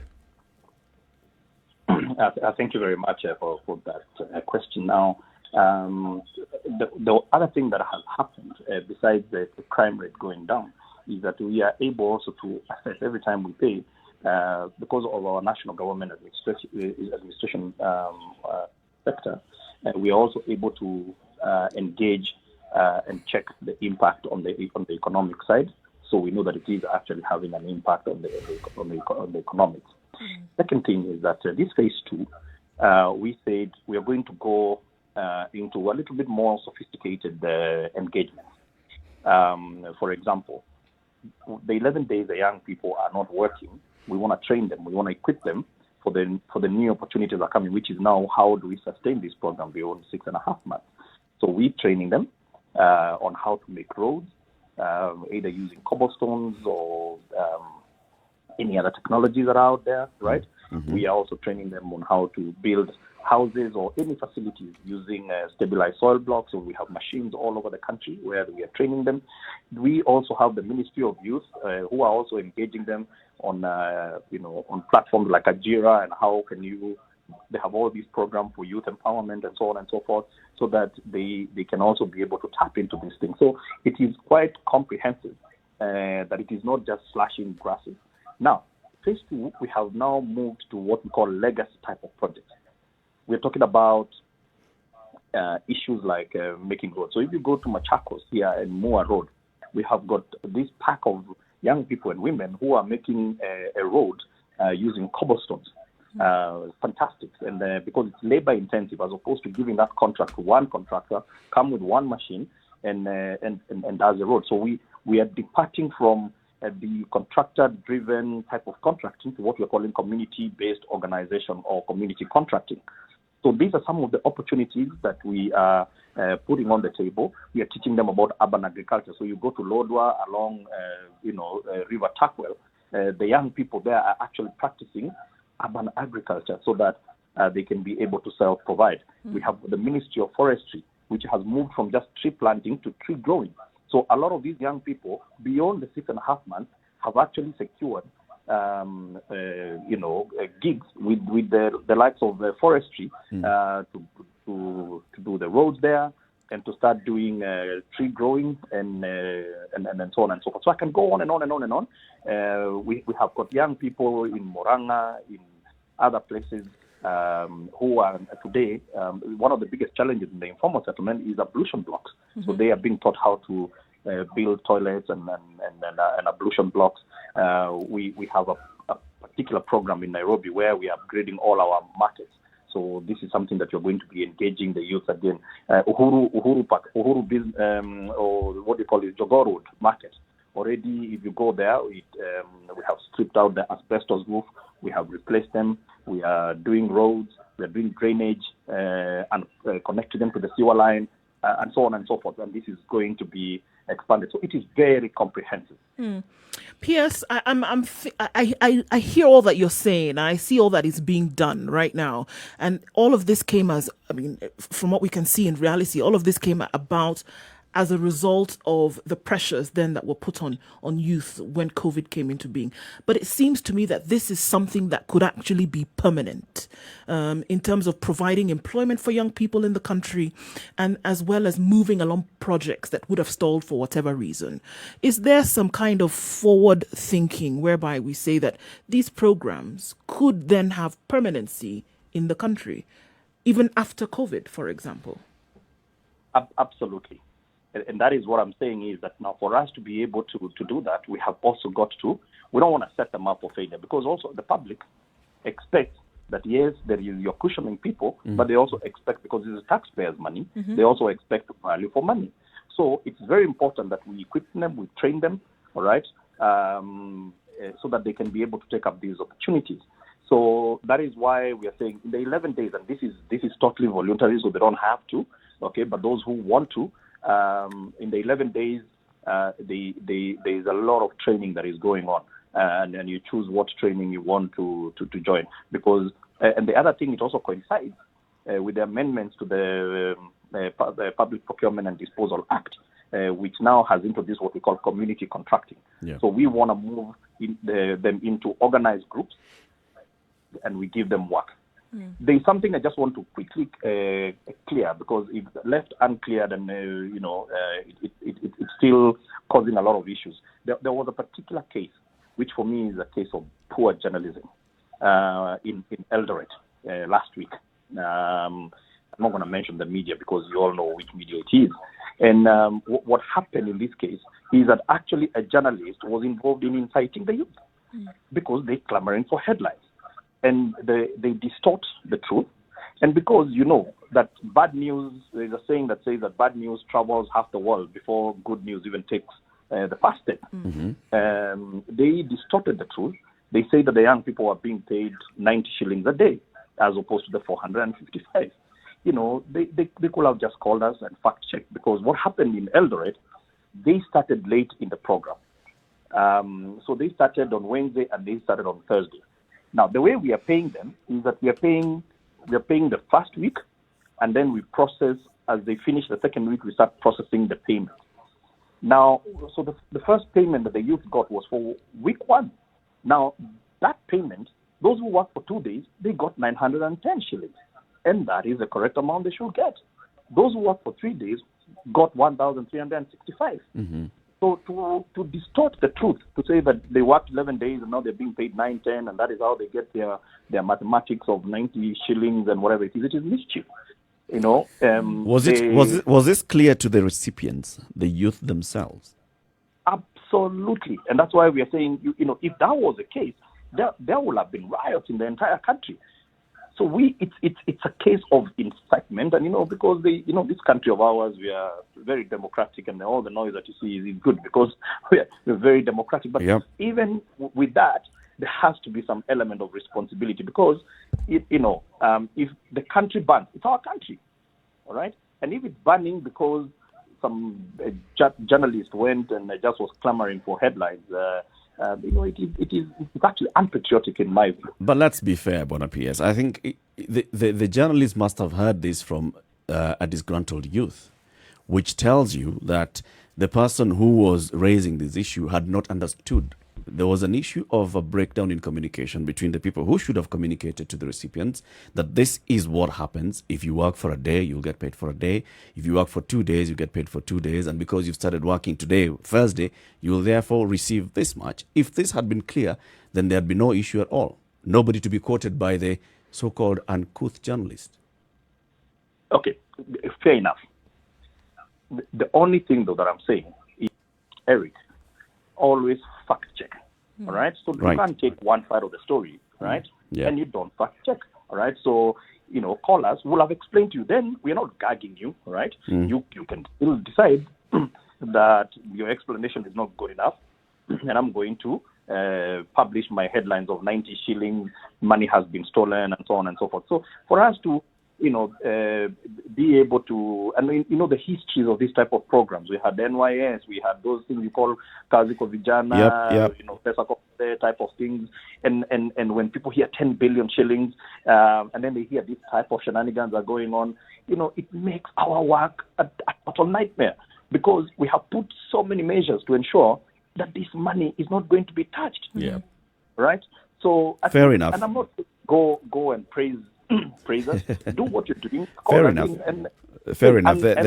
Work should have been done by both sides. I think that is very clear. Work should have been done by the journalists and the editors, and also work should have been done by the people who are running the program. I want to ask the question about the 10 billion shillings stimulus package, because this is what you're running right now. And then you've also talked about the other elements of this project. There's the training aspect. There's the administrative aspect. There's the issue of, for example, of Moore Road that's being constructed and they're using cobblestones. Is this the same money that is doing everything? Or are you saying, for example, in the case of Moore, that the cobblestones and the rest are being bought by other money and the 10 billion is only going to pay the workers? Very good question. The 10 billion is going towards wages. Now, we know, I'll give you an example, because in my state department, we are also in charge of all these urban institutions that we have set up. So we have just set up 59 municipalities. About 3 weeks ago, we transferred 9 billion to these municipalities. We're telling them, rethink, because yes, last year when you did the budget and your projection, you are going to do a road and you're going to get a contractor to come and do that. We're saying rethink it, rethink how you're going, because this 9 billion, you can complement it with this labor. We train the young people. Yes, maybe your timelines, because of course you're digging, using djembes and all that. It's going to take a little bit long. But in this case, this is where we are saying it's okay, all right, not to finish as fast as possible, so that we can be able to spread this program and stretch it as far as we can. We have the Ministry of Education, which has got 7.9 billion for preparing for in January or February when the schools open. We need to have extra classrooms.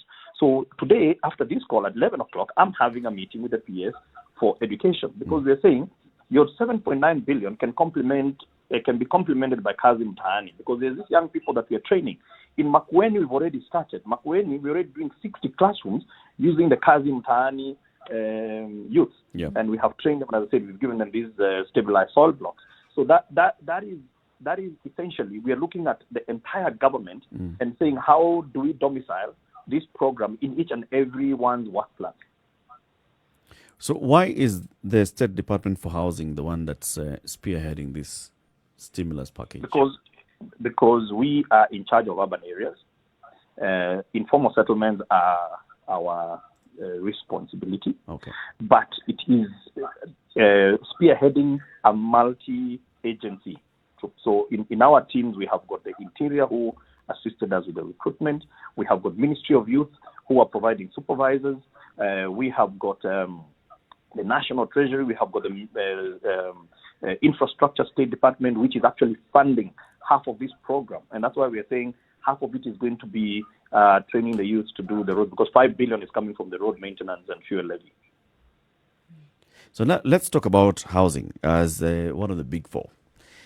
We know that from 2017, December, the president says, I have come up with the big four that's going to be like my main legacy projects. One of them is housing. Since then, we saw, for example, the recruitment at high level where PS Charles Muga was recruited as PS to spearhead this program. And then since then, we've also seen in Nairobi, for example, a number of projects that were started. They're at various phases of completion. Just take us through, first of all, where we are at right now in terms of the big four agenda of housing. We wanted to have, the president wanted to have 500,000 houses constructed by 2022. How many do we have so far? All right, so before we go to the how many, let me first of all say, because it was well documented. Now, if you're going to do 500,000 homes, you need 1.2 trillion shillings. Now, that 1.2 trillion shillings is not money that was in the budget, and never was this program meant to be funded from the exchequer or because we have got a lot of other competing programs that we understand that housing there are people who develop these houses and they're in the private sector. So we had to design a program where the private sector can continue doing what they do, but we shift focus from concentrating on the 3% of the population to the bulk of everybody else. Now, to do that, we had key interventions that we had to make. So, unlike maybe other big four agenda, you cannot just wake up in the morning and start building houses when you have not addressed the issues of land. When you have not addressed the issue, land in Nairobi now is the most expensive in the continent. There is a study that showed last year. You have to address issues of cost of construction. We have an obscenely high cost of construction. When we started this program, even our own ministry, when we did tenders, the cost of construction was somewhere like 70,000 per square meter. You can't have 70,000 per square meter and have affordability in the same sentence. We had too many processes that added another 15 to 20% of cost, procurement, taxes, and whatever that don't make sense, processes that don't make sense, and policies that are in conflict with each other. And then we had the issue of financing, both for the end user and also for the supply. So you take time because you're addressing a systemic issue. Yeah. You cannot address systemic issues by just massaging things on top. You have to go to the bottom of it. Mm-hmm. Now, in the process, we wanted to create a housing fund. This housing fund was totally misunderstood, and maybe and rightfully so. We didn't explain ourselves. It's a very complex thing to try and break it down to someone is saying you're deducting me, but I might not be able to get a house and so on and so forth. And then we were faced with so many lawsuits. And again, same thing, people go to court and the courts never made any decision. They just kept on postponing. 1 year down the road, they are postponing. So we decided to vacate the housing fund as a mandatory contribution, and we made it to be voluntary. Now, of course, that has an impact, because if you're trying to mobilize 1.2 trillion shillings and you made it voluntary, then you have now to pace yourself. Having said that, we have come up with an alternative where we have created an institution like Kenya Mortgage Refinance Company. We have gone to our local banks and we have told them, finance the developers to build these houses for 1 million, for 2 million, for 3 million, which is unheard of in this country. And they must be decent houses. But this mortgage refinance company will buy back those units from you, all right, and refinance you to go and build another one. Now, this program has been funded by World Bank and Africa Development Bank, and we have already got the KMRC now. It's already established. I think there's just one step of their licensing with the CBK, because it is going to be regulated by CBK. Then we have also gone back to the same financial institutions and said, look, you're worried that this Mama Mboga, you think she has lumpy cash flows, and you think that she will at some point default. So what we want to tell you is that should you get to a point where they default and you have to recover the house, government is going to give you an insurance product. At the back of all those things, they've come back now, and I have in writing 338 billion shillings that they have now made available to say anybody who wants a mortgage now, right? Instead of going to the housing fund, come to us. And then if you, as Eric, you go and you get a mortgage from the bank, you can be able to go and approach any of these developers. Now, what that has meant is that you've seen maybe the last 2-3 weeks, almost every week we are advertising. We've already got about 122,000 privately driven housing that have been published and are in different stages of implementation. We have got 28 projects that we advertised in the last couple of weeks all over the country, where now we are inviting investors and saying, it is come build these houses. We have already sorted out the buyers for you, and there are banks that are coming in between, so that you don't have to start thinking of Wanjiko and saying, but Wanjiko will not be able to pay me. So those are the structures that we have put in place. So we are now on an accelerated process, and we believe that with all the challenges that we have faced, that we are going to make some good progress on this particular pillar. So in terms of viability then of this project, whereby we're looking at a certain number of units or, across board being built in the country by a certain date, it is still alive?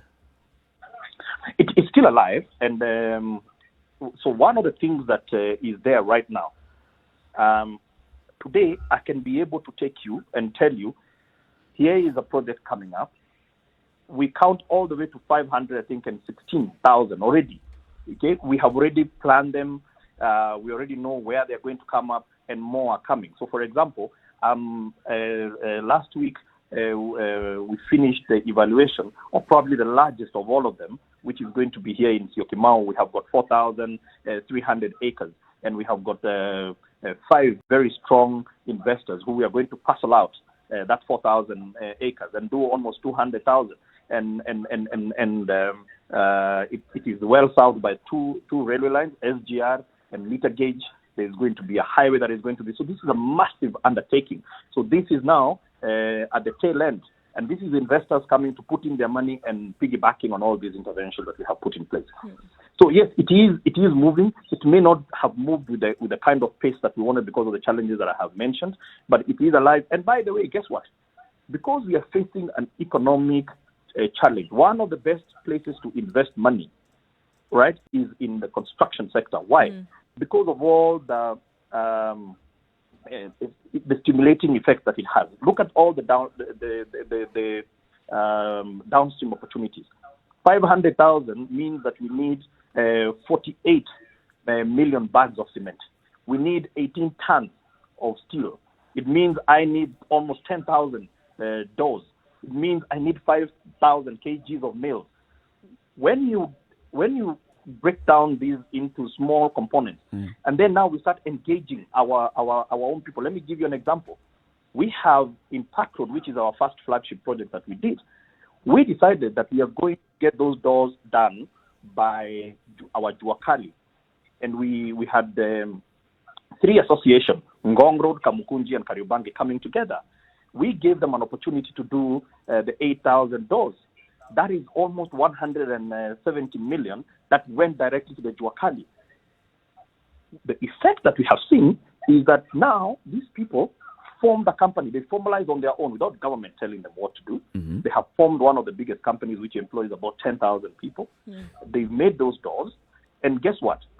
We're very happy because 55 of them now have already have actually met the threshold to actually own those homes.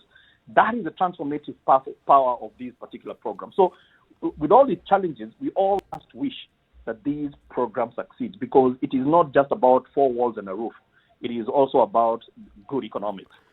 But P.S., from what I hear, would I be correct in saying that what you're referring to is what we sometimes refer to as social housing? It's both. So we have got social housing. Social housing is targeting people who earn less than 20,000 shillings. And this is mainly in our informal settlements, Kibera, Mukuru, and so on and so forth. So in there, we have got typologies that we have made. And we have reworked our financial engineering so that the person occupying those houses pays the same amount of money they're paying for a shack, but now pays for a decent house with water, with sanitation, and so on and so forth. So when you go to Kibera, we have houses where people are paying 2,500 for a one-roomed house. They're paying 4,500 for a two-roomed house, and they're paying 6,500 for a three-roomed house. And it is what is called tenant purchase scheme. So they pay for 20, 25 years, but it's the same money that they were paying for a barely 4 by 3 square meter one room shack, and that's the transformation. Now that is social housing. It's very targeted. Then you have what we call low cost housing, which is for people earning between 20,000 and 50,000. That's where the majority of the workforce is, because 73% of all our formerly employed people are in that bracket. Again, what type of houses do you want? They can afford something like 1 million, 2 million, 3 million, where they can be able to pay 10,000 shillings or 15,000 shillings. Then you go to what is called mortgage gap. And why are we calling the mortgage gap? Because as it is right now, they cannot be able to get a mortgage. The bank will either ask them to put a huge deposit, or they will have to almost spend 60-70% of their disposable income on paying for this house. That's why we are calling them mortgage gap. That is the number between 50,000 to 150,000. Because in Kenya today, the sweet spot to get a mortgage, you must be earning 150,000 shillings. And guess what? That's less than 2% of our formerly employed Kenyans, those who can be able to walk into a bank. And that's why, for a population of 47 million people, we have, since independence, we have less than 25,000 mortgages. It's a systemic failure that we have to fix, and you have to fix all the issues, because if one piece is not working, it won't work. Well, PS, we want to thank you very much for speaking to us this morning. PS Charles Muga is the Principal Secretary in the State Department of Housing and Urban Development. We've talked about housing, and I think the housing conversation is one that we must revisit so we can look at it in detail and see this is the plan, this is how far the government has gone, and this is where the private sector is playing in, and also how the people can benefit from this program. It sounds wonderful on paper. Now, it comes to the implementation, as usual, in the government, this is where the rubber meets the road. PS Charles Muga, thank you very much for speaking to us. We wish you a very good day. Thank you so much, Latiff, and your crew for having me. Thank you very much. And I look forward to coming back again. And I hope also you're not just going to talk about these programs. You must register Bomayangu, www.bomayangu.go.ke, right, and start a journey as well, so that you can be one of the converted and you speak from one. So just a quick one. Once someone registers on bomayangu.go.ke, yes, bomayangu.go.ke, then you can start the process of. There's a whole documentation that you need, but also you can start contributing. So you contribute just based on the size of your pocket. And because, houses take time, it takes 18 to 24 months to put up, because it's a big scheme. Park Road is the smallest, actually, that we have. It's going to take 18 to 24 months to build. You also end up building your own, arsenal of deposits, right, so that you can also lower your monthly payments.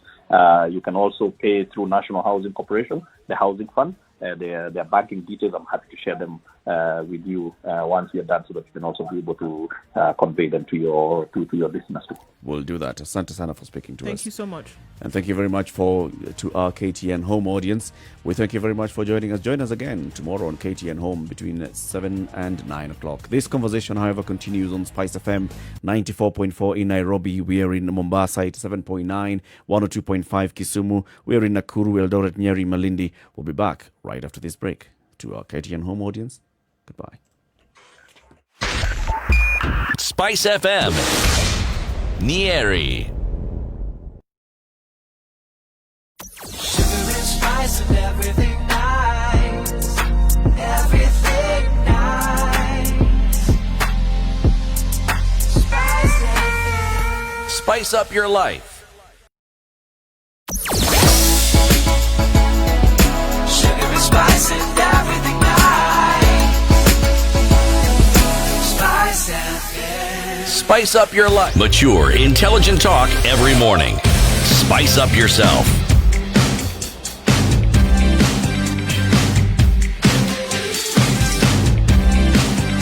Mornings done done right.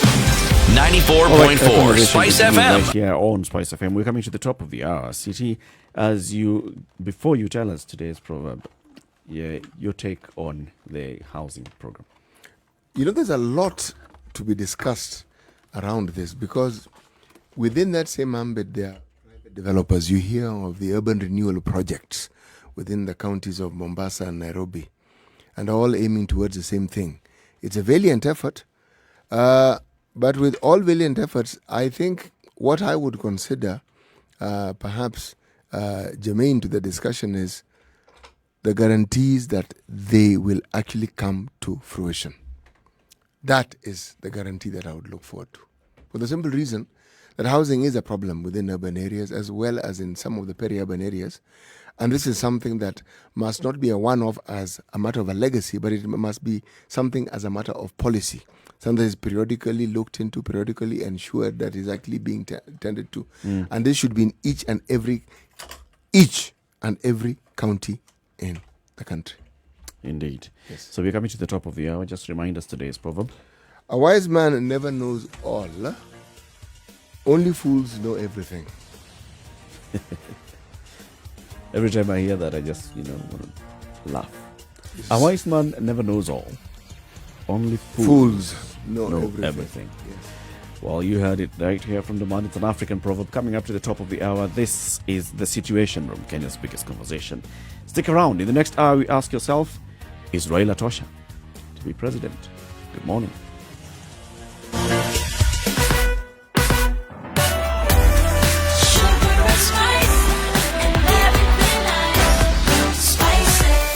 Spice up your life. 94.4 Spice FM. Nairobi. Traffic. All right, looking really good on Mombasa Road, rather. Getting into the CBD is not too much of a headache today. We're likely to see that it'll pick up in a short while, but it's 9 o'clock and it hasn't been too crazy as yet. All right, let's look at Thika Road, where what was causing some problems trying to get into the CBD. It won't be too terrible now that you can still use the service lanes to be able to get out into the CBD, and that will not be too laborious. Okay, so we had some slow-moving traffic on Jogo Road, some slow-moving traffic also on Langata Road for some reason, but it's all right, guys. It has proven to be a good Monday in terms of traffic. Let's look at it in a short while. If anything does pop out at you, let us know. Spice MKE, that's how you can reach us on Twitter.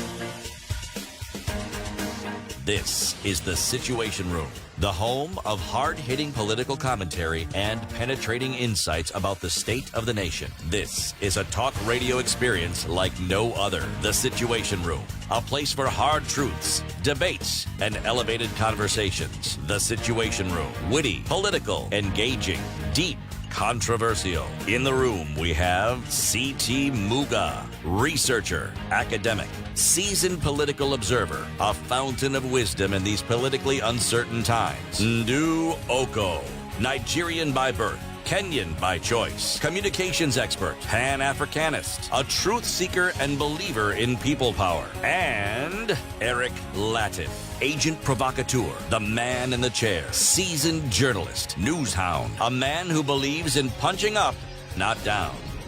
This is The Situation Room, the only way to start 2.5 minutes after 9 o'clock. The conversation continues.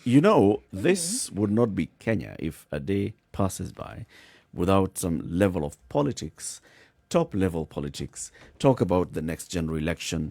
Talk about, 2022, and then start mentioning names as if those are the only names to be mentioned in the country.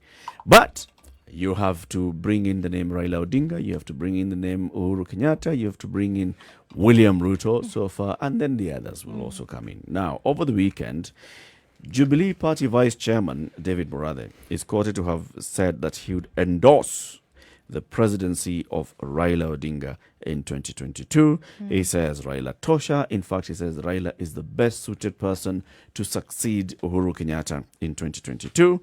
And this was also supported by KOTU Secretary General Francis Atwoli, who yesterday said, I have endorsed this proposal. Historically, the person who has suffered for this country is Raila Odinga. I can tell you, if Raila agrees to run, by 10 a.m., he'd be the president of this republic. By 10 a.m. on that By day. 10 a.m. Saa tatu asubuhi. Now he has actually moved it to saa nne. The wording is usually saa tatu asubuhi amechukua.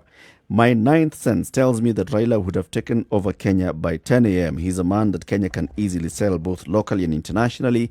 His international stature will make Kenya grow fast compared to electing someone who is only known in his county. Raila is the only person with supporters across the country. He can be our Nelson Mandela to transform this country politically before handing it over to new leaders. This is what Atwoli has said. This is what Murathe has said. Of course, it goes with what we've seen previously. We've seen Atwoli and Murathe lately reading from the same script. And that script appears to be the one that plays out in the public domain when they say the leadership of the Senate or the leadership members of parliament who are anti this and the other are going to face the music. We actually start hearing music immediately. They stop talking. And those leaders start facing the music. What is this that is being crafted here?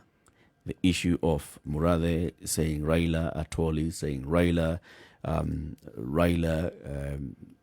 being covered all over, and is I don't want to ask the question whether Raila Toshas, because Raila Tosha is Raila. That's not an issue here nor there. I mean, he qualifies to be president. He can run the country. He has served in various levels of government, in opposition, in cabinet, as prime minister. So really, the question of Raila Tosha, neither here nor there. The question at the back of my mind is, why now? What script? Like I always tell you, I look at things and I see conspiracy. What script is being woven? But this is politics, surely. If you see conspiracy in a political discussion, wouldn't you say that you're absolutely correct in seeing conspiracy? There must be reasons behind it, and it's never what is obvious.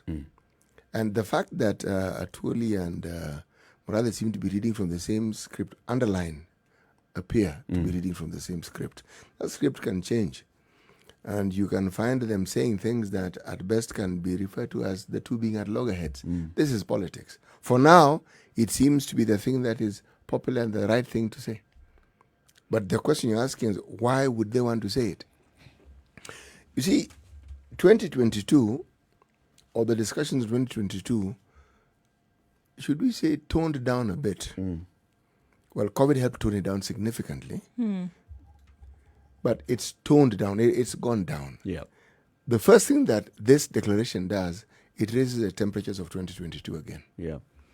It gets people to remember that there is a general election that's coming up, because that's the thing. We've been very, very the country has been very focused on saving our lives, focused on staying alive, has been focused on making sure that you have some kind of livelihood in the next 3 or so months. And if anybody were to whisper the word of politics in your ear, you would do something to akin to spitting in their face at that point, because nobody was really concerned. Nobody has been concerned with that. Legislation itself has been, quietened down by this. Not much has been taking place because people have been trying to not get sick, stay alive, and put food on the table. So once you do something like that, it's kind of like an instant reminder that, okay, guys, there still is an election that's coming out in 2022. I, for one, wouldn't put maximum weight on that statement, because it could be something that, as we see with politics, it could be something that was said today, and then in the next 3 months, something totally different. Could it be a red herring? Or No, I don't think so. I don't think so. I really do think that it is a reminder to let you know that, just in case you forgot, there's an election that's coming up. There are people who are still Focus your very attention on this personality. There are people who are interested in being president, and we feel that this is the fight that we're putting out there, and we want to remind you that this is the position that we have taken. I don't see it being much more than a reminder. But what are they telling Eric? Is right? What are they telling Kenyans that Kenyans don't already know? Nothing. There are many Kenyans who feel Raila should be president. So have they joined that bandwagon of people who think Raila should be president? Yes. Before they didn't think so. No. You see, before, Morade did not think Raila should be president. That's why he did not vote for him. We are assuming, right, that he voted for Uhuru twice. But now he says, I would vote for this man. Yes, he did. A couple of weeks ago, was it not about 6 weeks ago, the same David Murathi also said something to the effect that, we can disabuse this whole agreement if it's necessary. It's the same guy now. Murade says many things. Exactly my point. Or should we say many things are attributed to Murade? That is exactly my point. So I don't see what excitement should be brought up because he suddenly now is endorsing by word Raila Odinga. Because a few weeks ago, the whole handshake and the whole agreement could have been tossed out the window if we're going to go by the sentiments that he expressed. So in another couple of months, it could be something else. It is a discussion point. Why it is a discussion point is for two things, for two reasons. One, Murade comes from central Kenya. He is considered a friend of the president. And a kingpin of sorts. And he is, that's a different discussion. He is also the deputy party leader of Jubilee. Do they call him chairman? Chairman of the deputy of party Jubilee. leader is Yes. Ruto. So, what seems to be unstated here is what Kenyans will call a Rudisha Mkono principle. Raila Odinga was known with the Kibaki Tosha statement. Yep. Raila Odinga at that particular point in time and even now comes from Luo land and he was endorsing a gentleman from central Kenya called Kibaki. So now a gentleman from central Kenya is more or less doing the same thing. So there is one, the Rudisha Mkono principle. Number two,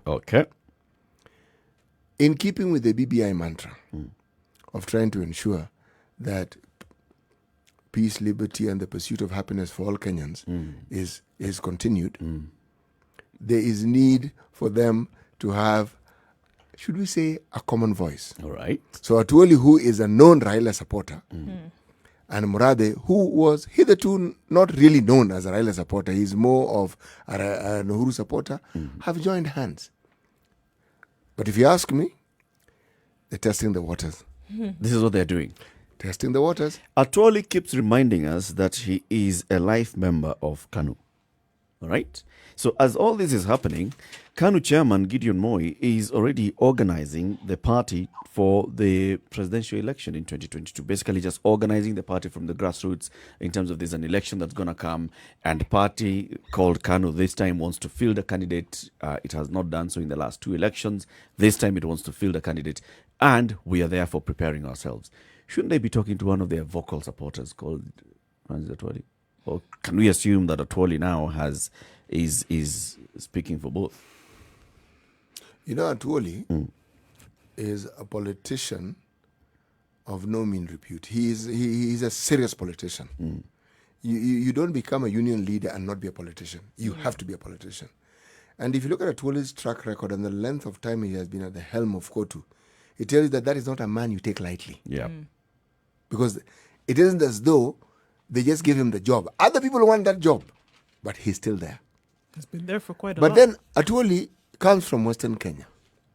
And we know Western Kenya in the recent past has been trying very, very hard to try and find a common voice, a common person who can stand and they can sort of like galvanize behind. That has, as we speak now, proved to be still continuously elusive. Because they have wanted to also field their own presidential candidate. Now, what seems clear to me is that Atuoli is definitely a voice you cannot ignore in that part of the world. Or should we say, you ignore that voice at your own peril. But sometimes the politicians, one of the things that is obvious is it's not that they can read the future, but they can tell or they can surmise what might be a winning combination and they align themselves with it. It's something many politicians do. So it may look like they are making a declaration, whereas all they're doing is, because they probably have information we don't have, they're simply aligning themselves to what they know has been planned and what is being, should we say, worked towards. Or they're putting their finger in the proverbial bathtub to see then how warm or hot the waters are. For you to see then what is the reaction of a particular statement when you do say that. So then what it does is that it now cements the position that you're going to take based on what a reaction is or what a perception is based on that thing that you have been able to say. Or I've got a third one. They are shaping a narrative by ensuring that the conversation rotates around, Uhuru Kenyatta, Raila Odinga, they are shaping a narrative. And that is telling the people, stop thinking beyond this. This is what you have. These are the only choices that you have, right? This is a system that's trying to protect itself by ensuring that all you're thinking of is the leadership of this so-called system. Why would we be talking about Raila now succeeding President Uhuru? Others, same Atwoli saying, Uhuru is too young. He needs to continue serving in whatever capacity. At the same time, we're talking about BBI and BBI going to bring in everybody across the table. And even if somebody is an opposition leader, then they also have space in parliament. It's a system protecting itself. My third hypothesis.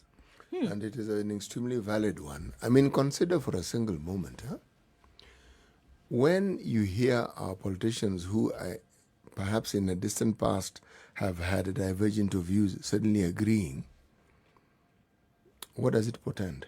Does it mean that they are agreeing now, or does it mean that prior to that, even the divergence that you saw may actually have been play acting? Remember, these are politicians, please remember. It wouldn't be far removed from reality. All along, they know their audience very well. Yes, and they're playing to the gallery. So what do you think they're doing? You see, at the end of the day, they can say all they like, but there's someone called the voter who has to vote. This is what I'm saying, and it is to those perceptions or those realities that they must play. They realize at some point, you know what, we can say everything that we need to say right now, but at the end of the day, who's going to give us the applause? The people who are watching, right? And that very much needed applause, right, must be fueled by something. Now, I do agree. I think that in a lot of times, you might see a lot of play acting going on.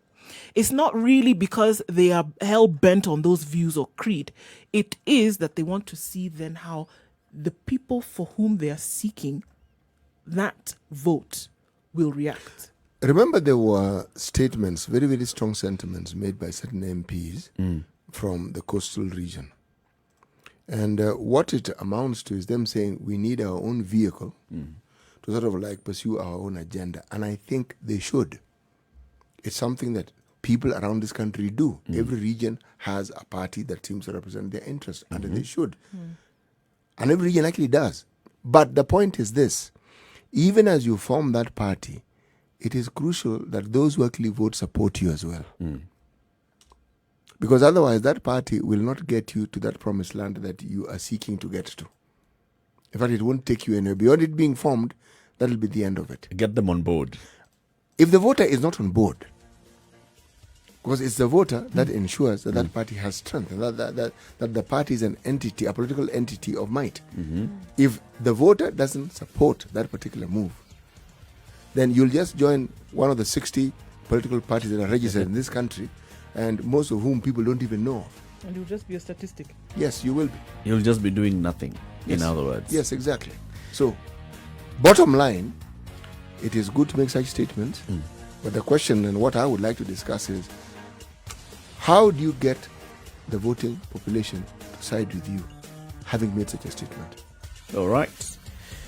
How do you get the voting population to side with you? We'll discuss that. Let's take a quick break, take a look at the weather. This is a situation that is Kenya's biggest conversation. We will also open up the phone lines for you to join the conversation at 9:30. Good morning. It's now 9:15.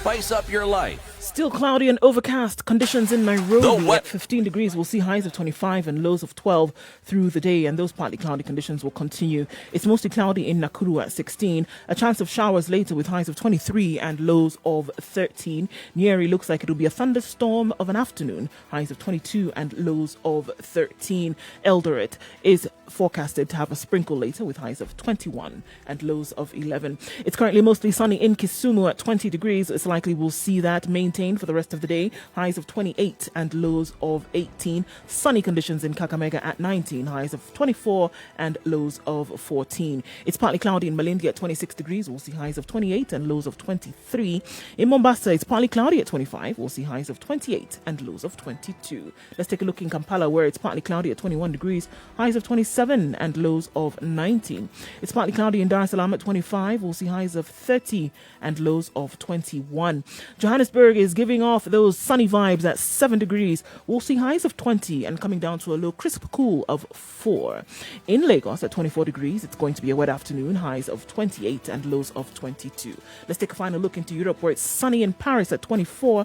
It's a very warm afternoon and high temperature warning of red today, highs of 34 and lows of 23. In London at 20 degrees, it's sunny. We'll see highs again of 34 and lows of 20 as the hot summer months continue. And finally in New York, roundabout to Monday morning at 26 degrees, we'll see highs of 33 and lows of 24 with mostly sunny conditions through this Monday.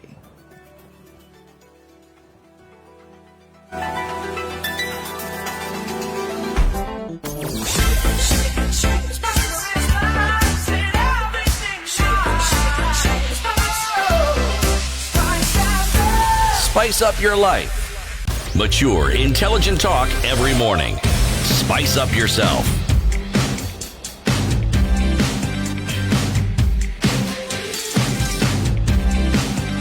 Mornings done right.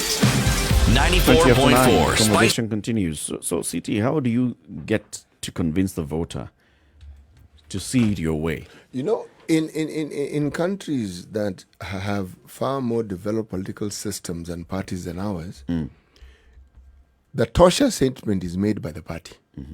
We want so-and-so to be our presidential candidate. That's a Tosha statement. Right? And the party here being who? The members of the party or the leaders of the party? Well, here, it is assumed that when a statement of that sort is made, that the people who form that party, who support that party, meaning the voter, will chime in.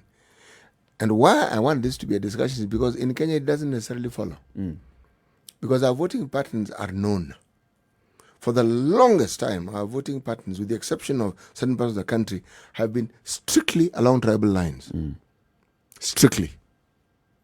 So, how do you change this? Because you are not going to tell me that Raila's support base has suddenly changed because of the Tosha. His support base is still his support base. And you're not going to, where the problem comes, you're not going to tell me that the support base that Murathe seems to represent will suddenly move because Murathe has said Raila Tosha. Do you think it would move if Uhuru says Raila Tosha? That is something that I would like to look into and determine whether it would work or not. Because Western Kenya has shown some of the greatest democracies when it comes to voting for a diversity of parties. So has Central Kenya. Meaning, there's some really very independent perspectives. Yeah. The northern part of the country has also demonstrated that you'll find many parties are represented in that same region. Yeah. So, you cannot actually say that, yes, this party may be dominant, but to guarantee the domination and the election is guaranteed when they are voting for their own. They'll galvanize and vote. When you want them to vote for now somebody else, that is a different story. A completely different story. But also that the fact that, like you've just mentioned, if you go to Western, you'll find that the vote is not universally given to one person. No. There are various other players that will come in and they'll get a vote. They will. And they'll even field their own candidates. Same thing with Nyanza before, let's say, just say before 2002, this was something would happen. You'd find in the last... True. 92, 97, there were all these parties, and they would get votes, and they would even field candidates. Yes, they would. Where Orengo would go and vie as a presidential candidate and assume that he could get votes. Same thing with Central. Very many presidential candidates in an election. It always appears like, oh, you know, this one was, Uhuru was the one for Central. But no. In 2013, for instance, how many presidential candidates came from Mount Kenya? There was Uhuru Kenyatta, Paul Muite, Martha Karua, Peter Kenneth, just to name but a few. There were others. Or there are others who are not well known. True. Yep.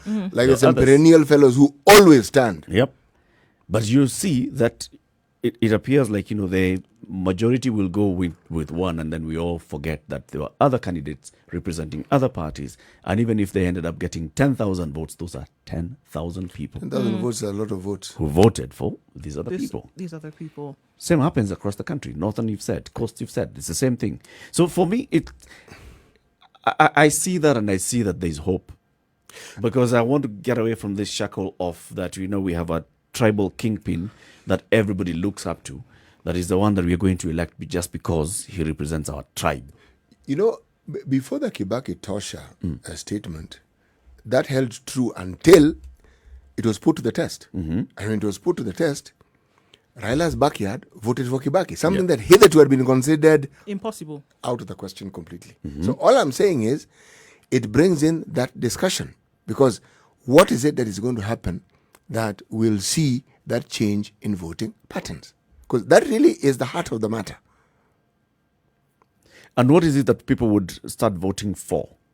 Because if you talk about now those candidates, then people are voting for their own personal interest being represented by this one person who is representing their tribe. Usually that, you see, there was that understanding that there was safety in that, and the politicians in this country have really promoted that. Whether That- it's true or not is something totally different. Well, when you promote it that way, it becomes a truth that people believe in, Yeah, even if there is no fundamental truth in it, but that's what they believe in. But look at what we've heard in terms of sentiment recently. I mean, even we have people who call here and they say, whereas the belief would be that my interests then would be propelled by somebody who is like me when they're in a position of leadership. Yeah. Right? Yeah. But the reality has been for quite a number of people that whether somebody is from your neck of the woods or not, that doesn't now make them actually push for those interests. And that is what has become sour in the mouths of people and are saying, we thought that this individual was the one who was going to come and be our messiah, for example, in our region. It has not happened. And it would then make you think that there would then lie a possibility that I could actually vote for somebody else who is not necessarily where I am from, because the one who is from where I am from has not delivered on the promises. You know, if you look at the devolution process that we've had in this country, it's going to produce very many wonderful things for the citizens of this country. Forget what we already know. It has also put state on that very statement you're making. It has shown Kenyans that you do not need an outsider to mess you up. Your very own can do that wonderfully well for you. For you. Yes. Chikulacho is in there. Yes, the very thing that you thought that they wouldn't do, the very thing they will do. Over and over. Yes. So, but what we are dealing with is how you change a mindset that has been there from time immemorial. You see, we are assuming that there's a logical process being applied here. It isn't. It's like a faith issue. Too much thinking isn't involved in it. You put belief and then you carry on. It is not rational. But No. I believe if you're talking about looking for the only way that the way that makes most sense right now is until it actually happens is when you'll be able to see the reality. How do you change somebody's mind when you see that thing playing out in front of you? We give an example of when fathers never used to send their daughters to school. What made fathers then send their daughters to school? When they saw that daughters could actually go to school and then do well and then help the family later. It was until then that more and more then began to latch onto it. But there was wind. There were very many other campaigns where people who'd come and tell those fathers, please give your daughter a chance. Because of what they saw by the first person who actually went ahead and did it. You know, these societal norms and the changes that come about, these are the signs that a community is actually evolving. All right? Now, politically, our evolution process is being put to test here. How evolved are we? How evolved are we willing to be? Because really that is the question that is being asked here with all these statements that are being made. Because then you begin to ask yourself, and then people might then start to see the reality that it is possible to put somebody who is not from your neck of the woods in a position of leadership, because it has been proven that it is not necessarily the fact that the person who is from where you are from is the one who's going to do the best for you. You see, on that note, President Kibaki has been said is someone who actually should be put that final nail to that particular coffin with his presidency, because he had been the hope that would, well, many people place a lot of hope on him changing that narrative. And that is why people said, look, let's forget this nonsense we've had in the past. Vote for Kibaki. And what followed, and there were some really unfortunate statements that were made by politicians who were close to him. It's like people were then taken back to where they thought they had left. Yeah. How? You see, one Mr. John Michuki is reported as having said when he was asked, but I thought you had agreed that this gentleman called Raila should be prime minister. And on record, said, no, listen, there are things, when you want something, there are things you will say and the promises you'll make. Yeah. I thought to myself, goodness gracious, must you say it? Even deeper into the abyss. Must you say Must it? you say it so openly? I mean, must you actually say it? Think it by all means if you want, if you must think it. The political problems about this cake, remember, is bedeviling us in the Senate. When it comes up, it receives a very, very, very welcomed hand and heart. So people don't even look into the details of asking, okay, what really are we discussing here? And what is the reality here? That question is not asked. So when you talk of the Tosha, those who are going to vote for whoever they've chosen to vote for will vote. Those who will vote for Mudavadi, should he present himself, will vote. If Wetangula wants to be vice as the president, those who will vote for him will vote. If Raila does present himself as a presidential candidate, those who want to vote for him will vote. So when you take that view, then you have to ask, why is it important for Tosha to be declared? Yeah, why try and shape a narrative now? Who are you trying to influence now? And what are you trying to set in motion? What are you trying to set in motion? And why? 9:30, let's take a look at what's happening on the roads and then continue this conversation. 0719-012-600. We'd like you to join the conversation, as well as Spice FM KE, Facebook, YouTube, Twitter, and Instagram. Good morning.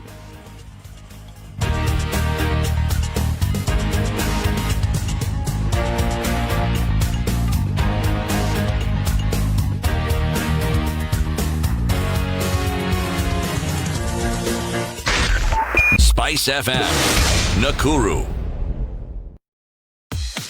Welcome to Spice FM, the best exclusive radio station bringing you the best mix of the best music ever. All right, the traffic on Mombasa Road stretches all the way to the SGR stage at Syokimau this morning, and it's moving very, very slowly. That hasn't changed. Well, that has changed in the few minutes that we didn't see that. But that's what we see right now. It's going to take a while to get yourselves to General Motors if you're stuck there. After that, though, it's not too bad. Until you get to about Bellevue, where the construction is going to affect some traffic, and then out towards Nyayo Stadium will not be too bad. That's where we see a gridlock this morning. People who are not compliant with the Matatu rules now, or the public service rules, in terms of how many people you're allowed to have in one vehicle at a time, might want to be careful, because there are operations around the city of Nairobi this morning and probably in other parts of the country. Okay, apart from that, we don't see any hold up of traffic. Kasarani Mwiki Road is still being worked on, and that means that there's some traffic there. On the Greater Thika Road getting into the CBD, however, it will not be too painful. Officially out of traffic hour now, except for some trouble here and there. Spice FM KE through the day, in case you see anything that stops you.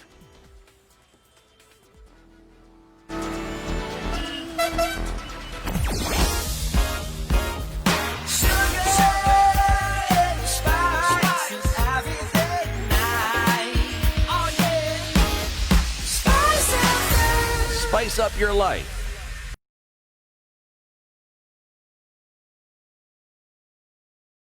Mature, intelligent talk every morning. Spice up yourself. So Murathe pitch for Raila presidency stormed, and Murathe's statement was supported by Francis Atwoli yesterday, the Kotu Secretary General. And we're asking you what this all means. Spice of MKE, Facebook, YouTube, and Twitter, as well as 0719-012-600. Tony says it will be interesting to know if Murathe and Atwoli have support base, and if they've ever influenced this support base to vote a particular way, and if this can be duplicated in 2022. That is an interesting statement of fact. You see, I think it's pretty obvious that Murathe support base, Murathe national support base, let's not talk about it. It's clear. Maybe the other question would be, who is Murathe speaking on behalf of? You see, over the last 7 or so years, Murathe has positioned himself either willingly or factually, or he has been positioned this way as being the political spokesperson of the president. So you'll ask yourself, when you see Murathe speaking, everybody just thinks, this is what Uhuru is thinking. Is thinking, exactly. And when you see Atwoli speak like this, Atwoli and the kind of public profile that he has. It can be assumed that somebody somewhere had a conversation, and then this was the outcome of that conversation, and then it was said, all right, now for public release.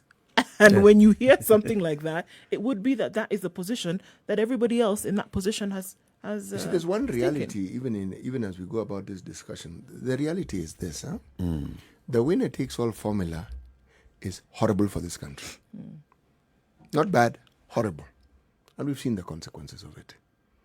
And the idea behind the BBI was to try and see if you can't mitigate and present something that would be considered representative. Okay.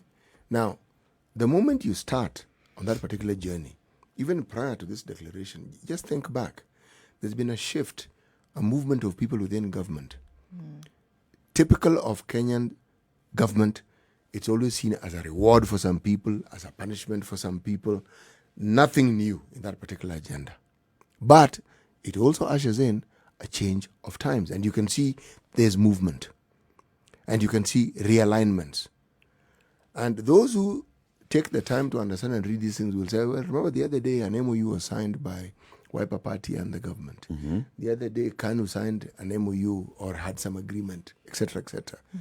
The other day the party leader of ODM had an understanding with. And as a result of it, our politics, or at least the purveyors or those who narrate the events of our politics, always want to present is because this happened, then there was a reward system that then came into play, and those who received the rewards, and they're aligned to the political leaders, so and so who's aligned to this party, so and so who's aligned to this individual, received this. Now, there is no other party, there is no other workers' union greater than KOTU. So it can't be that Atwoli wants to be president of KOTU. He's already president of KOTU. It's not an aspiration, it's a reality. Yeah, but what else does he want? Because it can't be that he's just content to be in KOTU and that. What else does he want? Or what else would he like? Being the kingmaker. You see, already because of where he sits and the kind of influence that he has presented himself to control, then the next thing that he wants to do is be the one that is the kingmaker. You want a position, you come and talk to me. If I just stand up and say Tosha, you're Tosha. And therefore you're beholden to me. In this that is real power. Let me ask you something. In this country, how many kingmakers have you actually seen who have remained in power for any great length of time? It doesn't matter. Why doesn't it matter? It doesn't matter in terms of where Atwoli is coming from. It doesn't matter because it doesn't mean that he cannot be the first one that stays. Valid point. Valid point. The reason why I asked the question is this, Eric. You see, to be a successful kingmaker, it means the question that particular participant in our show indicated, you really do need to have a support base. You need to influence people. Yes, you need to be someone who is known to have influence and someone who people listen to. Which means if you call in favors, it'll have a direct result in something that you want. Now, there are people who make wonderful kingmakers and they themselves know that the day they vie for a seat, that'll be the end of it. So they don't want. They never move there because kingmakers, by and large, are too powerful to be given a job beyond being kingmaker. That's the thing about being a kingmaker.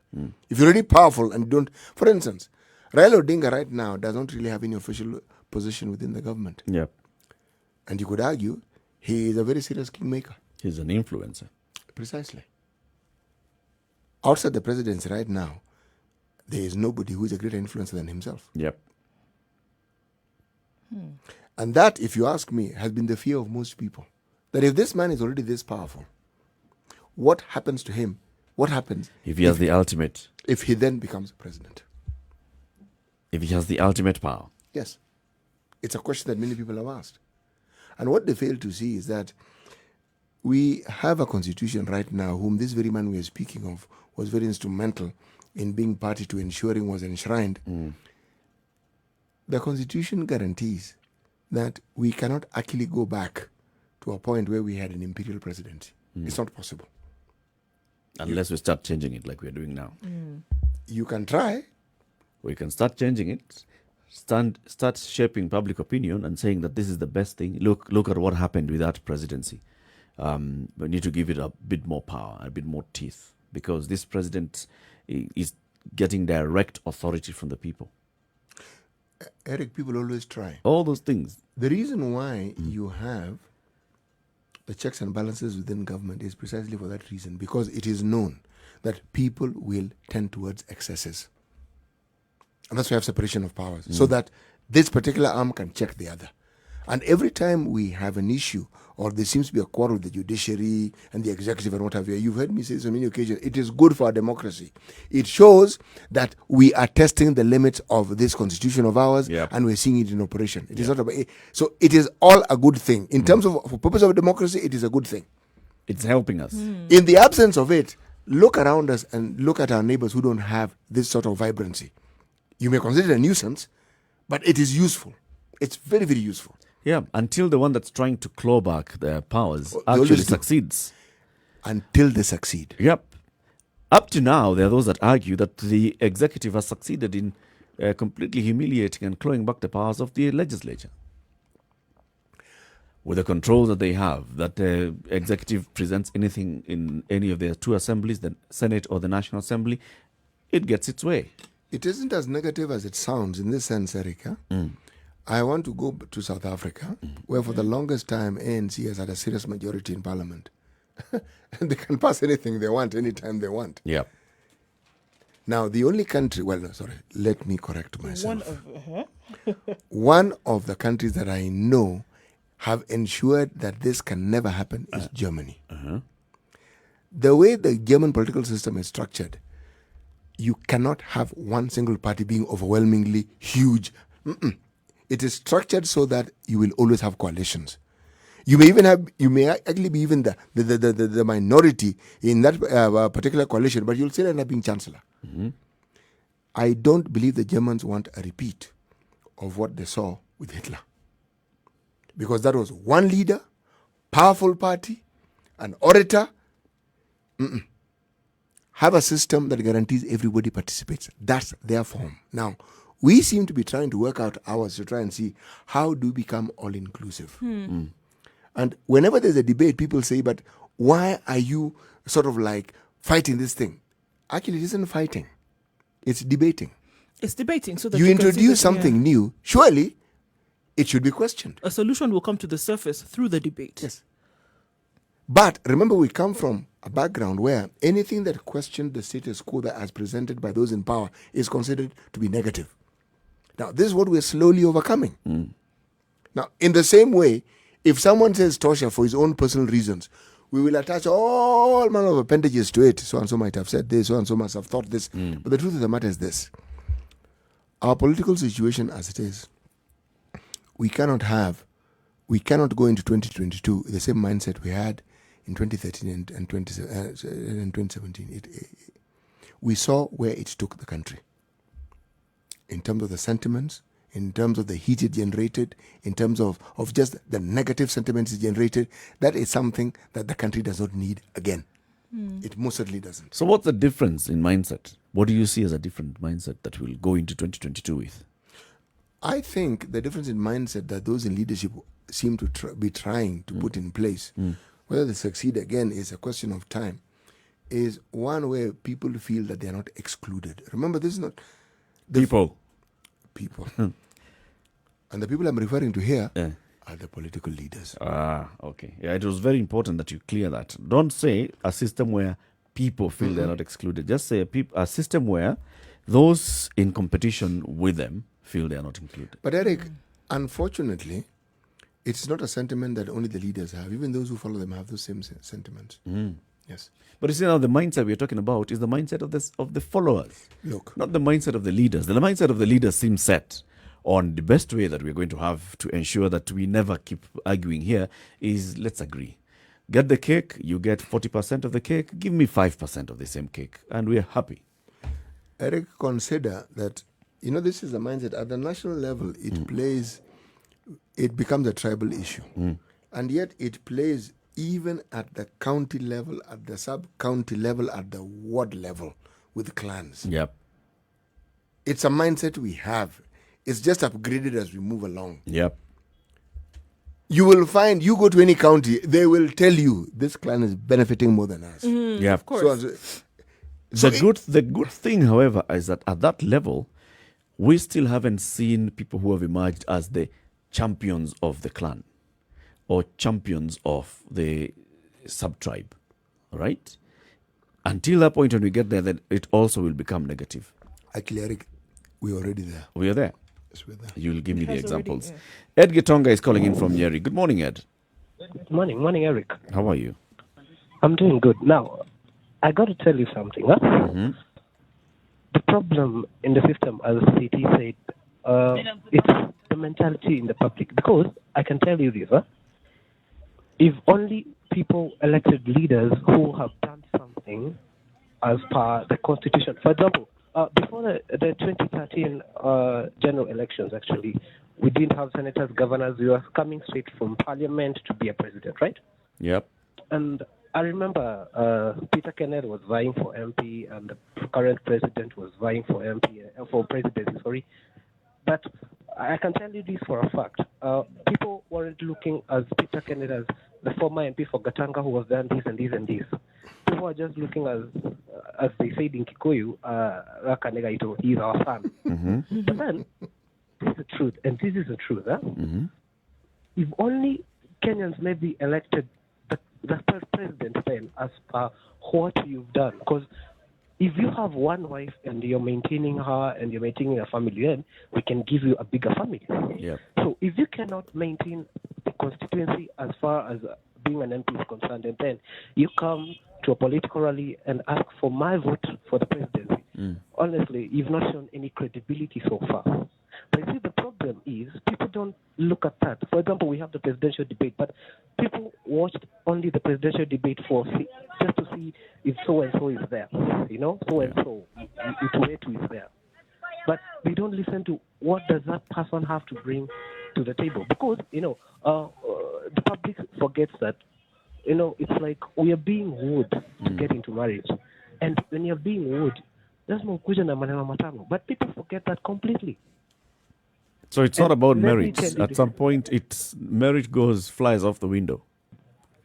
Exactly. It flies out the window. And when you let marriage fly out the window, you can't expect not meeting the good ingredients in a cake, and then you still expect a cake. Honestly, you're not going to get the cake.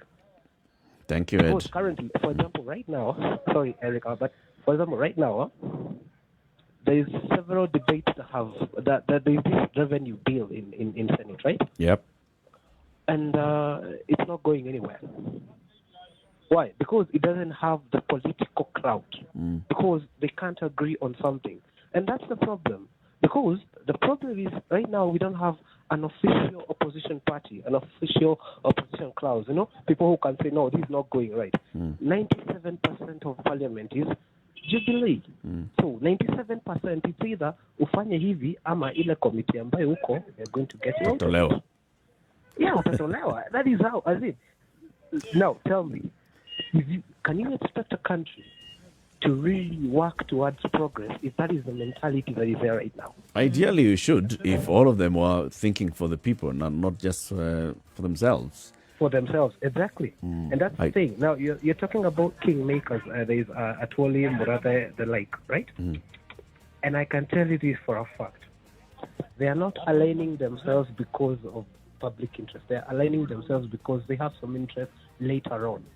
Just what they want. Just what's in it for them.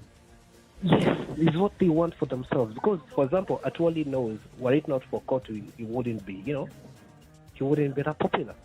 He wouldn't be a kingmaker. He wouldn't be a sayer. But because he has got the Kotu help, well, he has to align himself with some political divide so that when it comes to Kotu politics, he's still going to emerge the winner. Thank you very much, Ed. Thank you for your contribution. 0719 012 600. Join the conversation as well. It's 13 minutes to 10.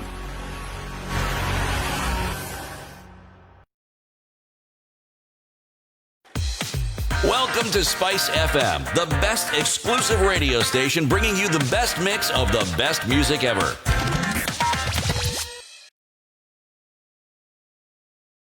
Sugar and spice and everything nice.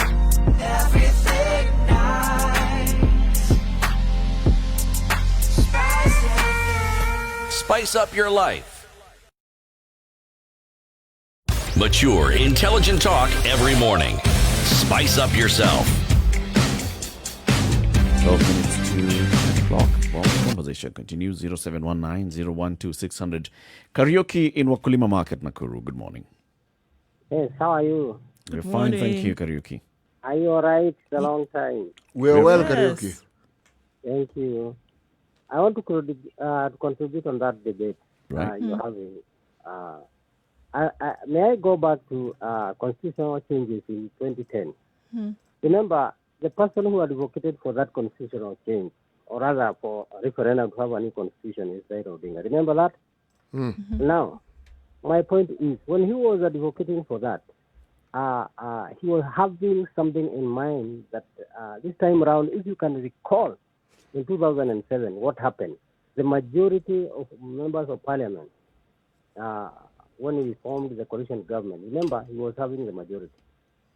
Now, what was the purpose of him coming out with a new constitution where he advocated for the constitutional change where, as a presidential candidate, if you lose, you lose everything. You go back home, you're not in parliament, you're not even in the Senate.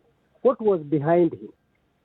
Truly, the noise that is coming today in our country today is just because Raila has no place in the arrangement of the government. Don't forget about maybe he has been caught by Uhuru or anybody else now that he is the co-chair, the way the president is saying. But what was the purpose of him advocating a presidential candidate where if he loses, he goes back home? That means he was having something else negative. Now, let's come to this BBI you are talking about. Why is he once again advocating for the changes in the constitution? And if you go to maybe BBI, according to what Laira is saying, maybe the proposition from this gentleman is that he wanted the biggest share in terms of the sharing of this cake. By this I mean he wants a post that surpasses all the rest of the posts. If at all we are going to have a president and him as a prime minister, that means he needs a seat where he will surpass everybody. He will be at the top of anybody else. He does not want anybody else beyond him. Now, if I give an example, United States, for instance, we have presidential candidates, and anytime they lose presidential, anybody who is vying for prayer and loses, then he's given another chance of being maybe in the House of, in the Senate or in the Senate in most cases. But in our country, they changed the constitution. Yes, it was good. But why did they remove the opposition leader from parliament? Why? Because I think this is where the more noise is coming from. Why is he not advocating for us to have a powerful opposition leader in parliament? Why is he not doing that? If at all, because that's the reason why in most cases I'm opposed to the BBI, because I don't need, if at all he wants to be at the top of the leadership in this country, then I think he should continue vying for president. I think that is just my solution. Thank you, Karaoke. Yeah. Thank you. Yeah. He's raising serious questions here, Karaoke. No, the points he raises are actually very, very valid questions. You see, true, if I were Karaoke, looking at it, because he has actually mentioned certain things which are in themselves facts. But perhaps, maybe this is where I need to chime in and say, even a powerful political leader has limits. There are things Raila can't do, even if he wants to do them.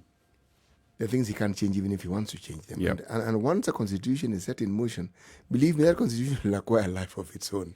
It will go in directions that you may not even have thought it would actually go to. But in terms of political contest, the truth of the matter is that people who go into political contest, especially for the biggest seat in the land, want it to be powerful. Nobody wants to have a position that has no power. Yeah.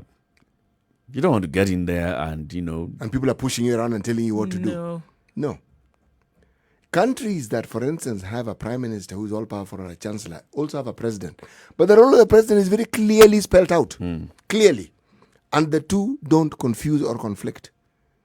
And they got to those positions because they went through what we're going through. And they realized at some point, you know something, folks, let's do it this way. Take Switzerland. They have cantons. They rotate the presidency. It's not even an issue. You even know it will be our turn to be president next? And there's nothing like, all right, maybe just hold on, or there's no debate that takes You place. know, we didn't finish our last. Yeah, there was something I was trying year. to do. I just need a couple years to be able to complete this, and maybe you can give concessions. No, You know, the bigger it's thing not, here. There's no debate. The bigger thing here is the level of political maturity of the electorate. Because it doesn't matter. You don't see this person as your canton. You're seeing this person as the president of the republic. And you expect that, this person will leave and then a person from the other side will come and they will continue running the country for the benefit of all of us. And that's the expectation, and that's how they live with those ideals. Look at Nigeria. You had gotten to that point where it was clear, north, south, north, south. What happened in the last couple of elections? There was that whole confusion of, we only served for half the term. Until now, there's begging and saying 2023, the president must come from South. And those conversations have already started happening. Yep. It started happening a couple of years ago where it was clear that somebody's now wanted to bring a debate in and say, okay, well, there's possibility that maybe. No. Yeah. Eric, South is what is being asked for now. What you're saying is true, but remember, for those to for what you're saying to happen, there have always been a group of strong people who've decided that their country must go in this direction. Yep. So they set this thing in motion. Yep. All right? So just like we are now used to this issue of presidential elections, you can get to a point where the people actually understand that, something, this process, you actually don't really need to come from my neck of the woods for this to happen. But the example has to be set, and that process has to move forward. Now, we've got to live through it. Yeah, it has to happen. And people must see, okay, it has happened. When it has happened, they'll say, okay, now it can be done again. And but the results must also be positive. Because if the results are negative, then, my friend, we're back to factory systems. That's the thing. That's the danger. The danger is that the result, A, will be negative, and B, that the people who are in power at present and who are championing a certain direction to go, they are not doing it for the benefit of the country and its future. Unfortunately. They're doing it for themselves. Individualistic benefits. That's so they'll come up with a system, and this system will look very good Looks very good. It affords them the opportunity to continue enjoying the largesse of government right now as we sit. Because right now, what we have is, what did Karaoke call it? We have a sort of a thingy magic of a government where everybody and their name who has tried to be present in this country right now is enjoying the benefits of state. Kalonzo is enjoying benefits of state. Raila is enjoying benefits of state. Musalia, Wetangula is in Senate. If you look at all of them, those big party leaders, they are all getting something from this particular big cake. And they'd like to create a system that allows them to do that. For me, for now, for future. Now, the problem is that we are the ones, the rest of the Republic is the one that's going to live through this whole experience. And by the time the Republic realizes that this experience is a horrible experience, it is the people themselves who will have suffered. Case in point, Lebanon. The people are complaining. They're not complaining because, this man called Diab, the prime minister, is bad, or the president is... No. They are complaining against the system, and they're all coming together. It doesn't matter. Sunnis, Shia, on this one, they're Christians, united. They are all on the Absolutely. streets. And who would have thought that right now there was a disaster that happened less than a week ago? You would have thought that people would have, swallowed a bit of a relax and said, okay, let's try and at least... Let's mourn first. Let's mourn. Let's come to reality in terms of what has happened. No, streets now. But they know what caused it. Exactly. And they're not letting back and No. saying, we need this one.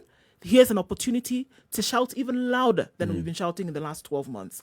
To shout even louder so that you understand that we also understand that this explosion that we saw is as a result of a systemic issue. And the only way for us to get rid of it is when we're at change ground the zero. system. And first of all, Now. yes, and we start by getting rid of you people. Yeah. All of you go. Yeah. Change the system.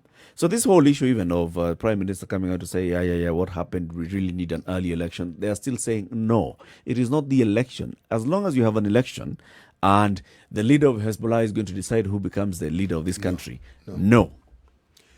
You know what is actually strange?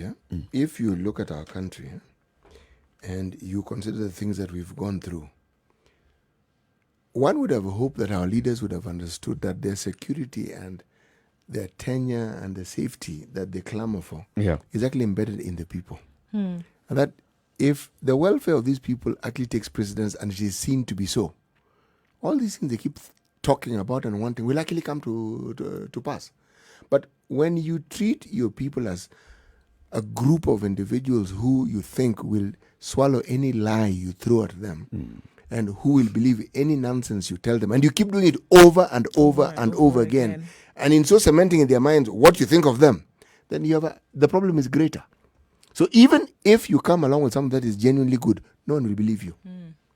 It will not fly. You'll have cried wolf far too often. And that what's happened because, like what Eric said a few minutes ago, this could be a red herring. It could be a smokescreen. Because that's now what you have fermented in the minds of people, that anything that then comes out at you could actually be something that stands for something else. And you don't really know the truth. You don't know and where you are the one who has actually planted in that seed of doubt in these people because you have done it over and over and over again.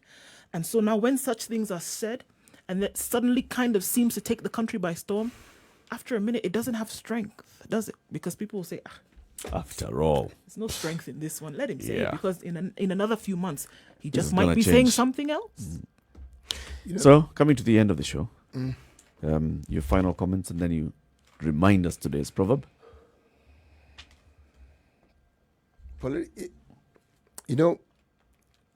When political leaders in this country understand that their livelihood, their lives, and their future are actually intertwined inextricably from the citizens in the voting public, the day they realize that and start working towards the benefit of the people of this country will change for the better.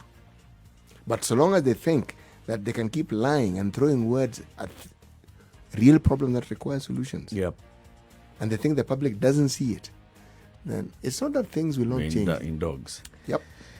All right. Your proverb today was self-explanatory. Just say it again. A wise man never knows all. Only fools know everything. Bas. Thank you very much for tuning in to Spice FM today. Continue listening in. Well, join us again tomorrow between 6 a.m. and 10 a.m. The Situation Room, Nduh Okoh, CT Muga, and Eric Latiff. Have a lovely day. It's 10 o'clock.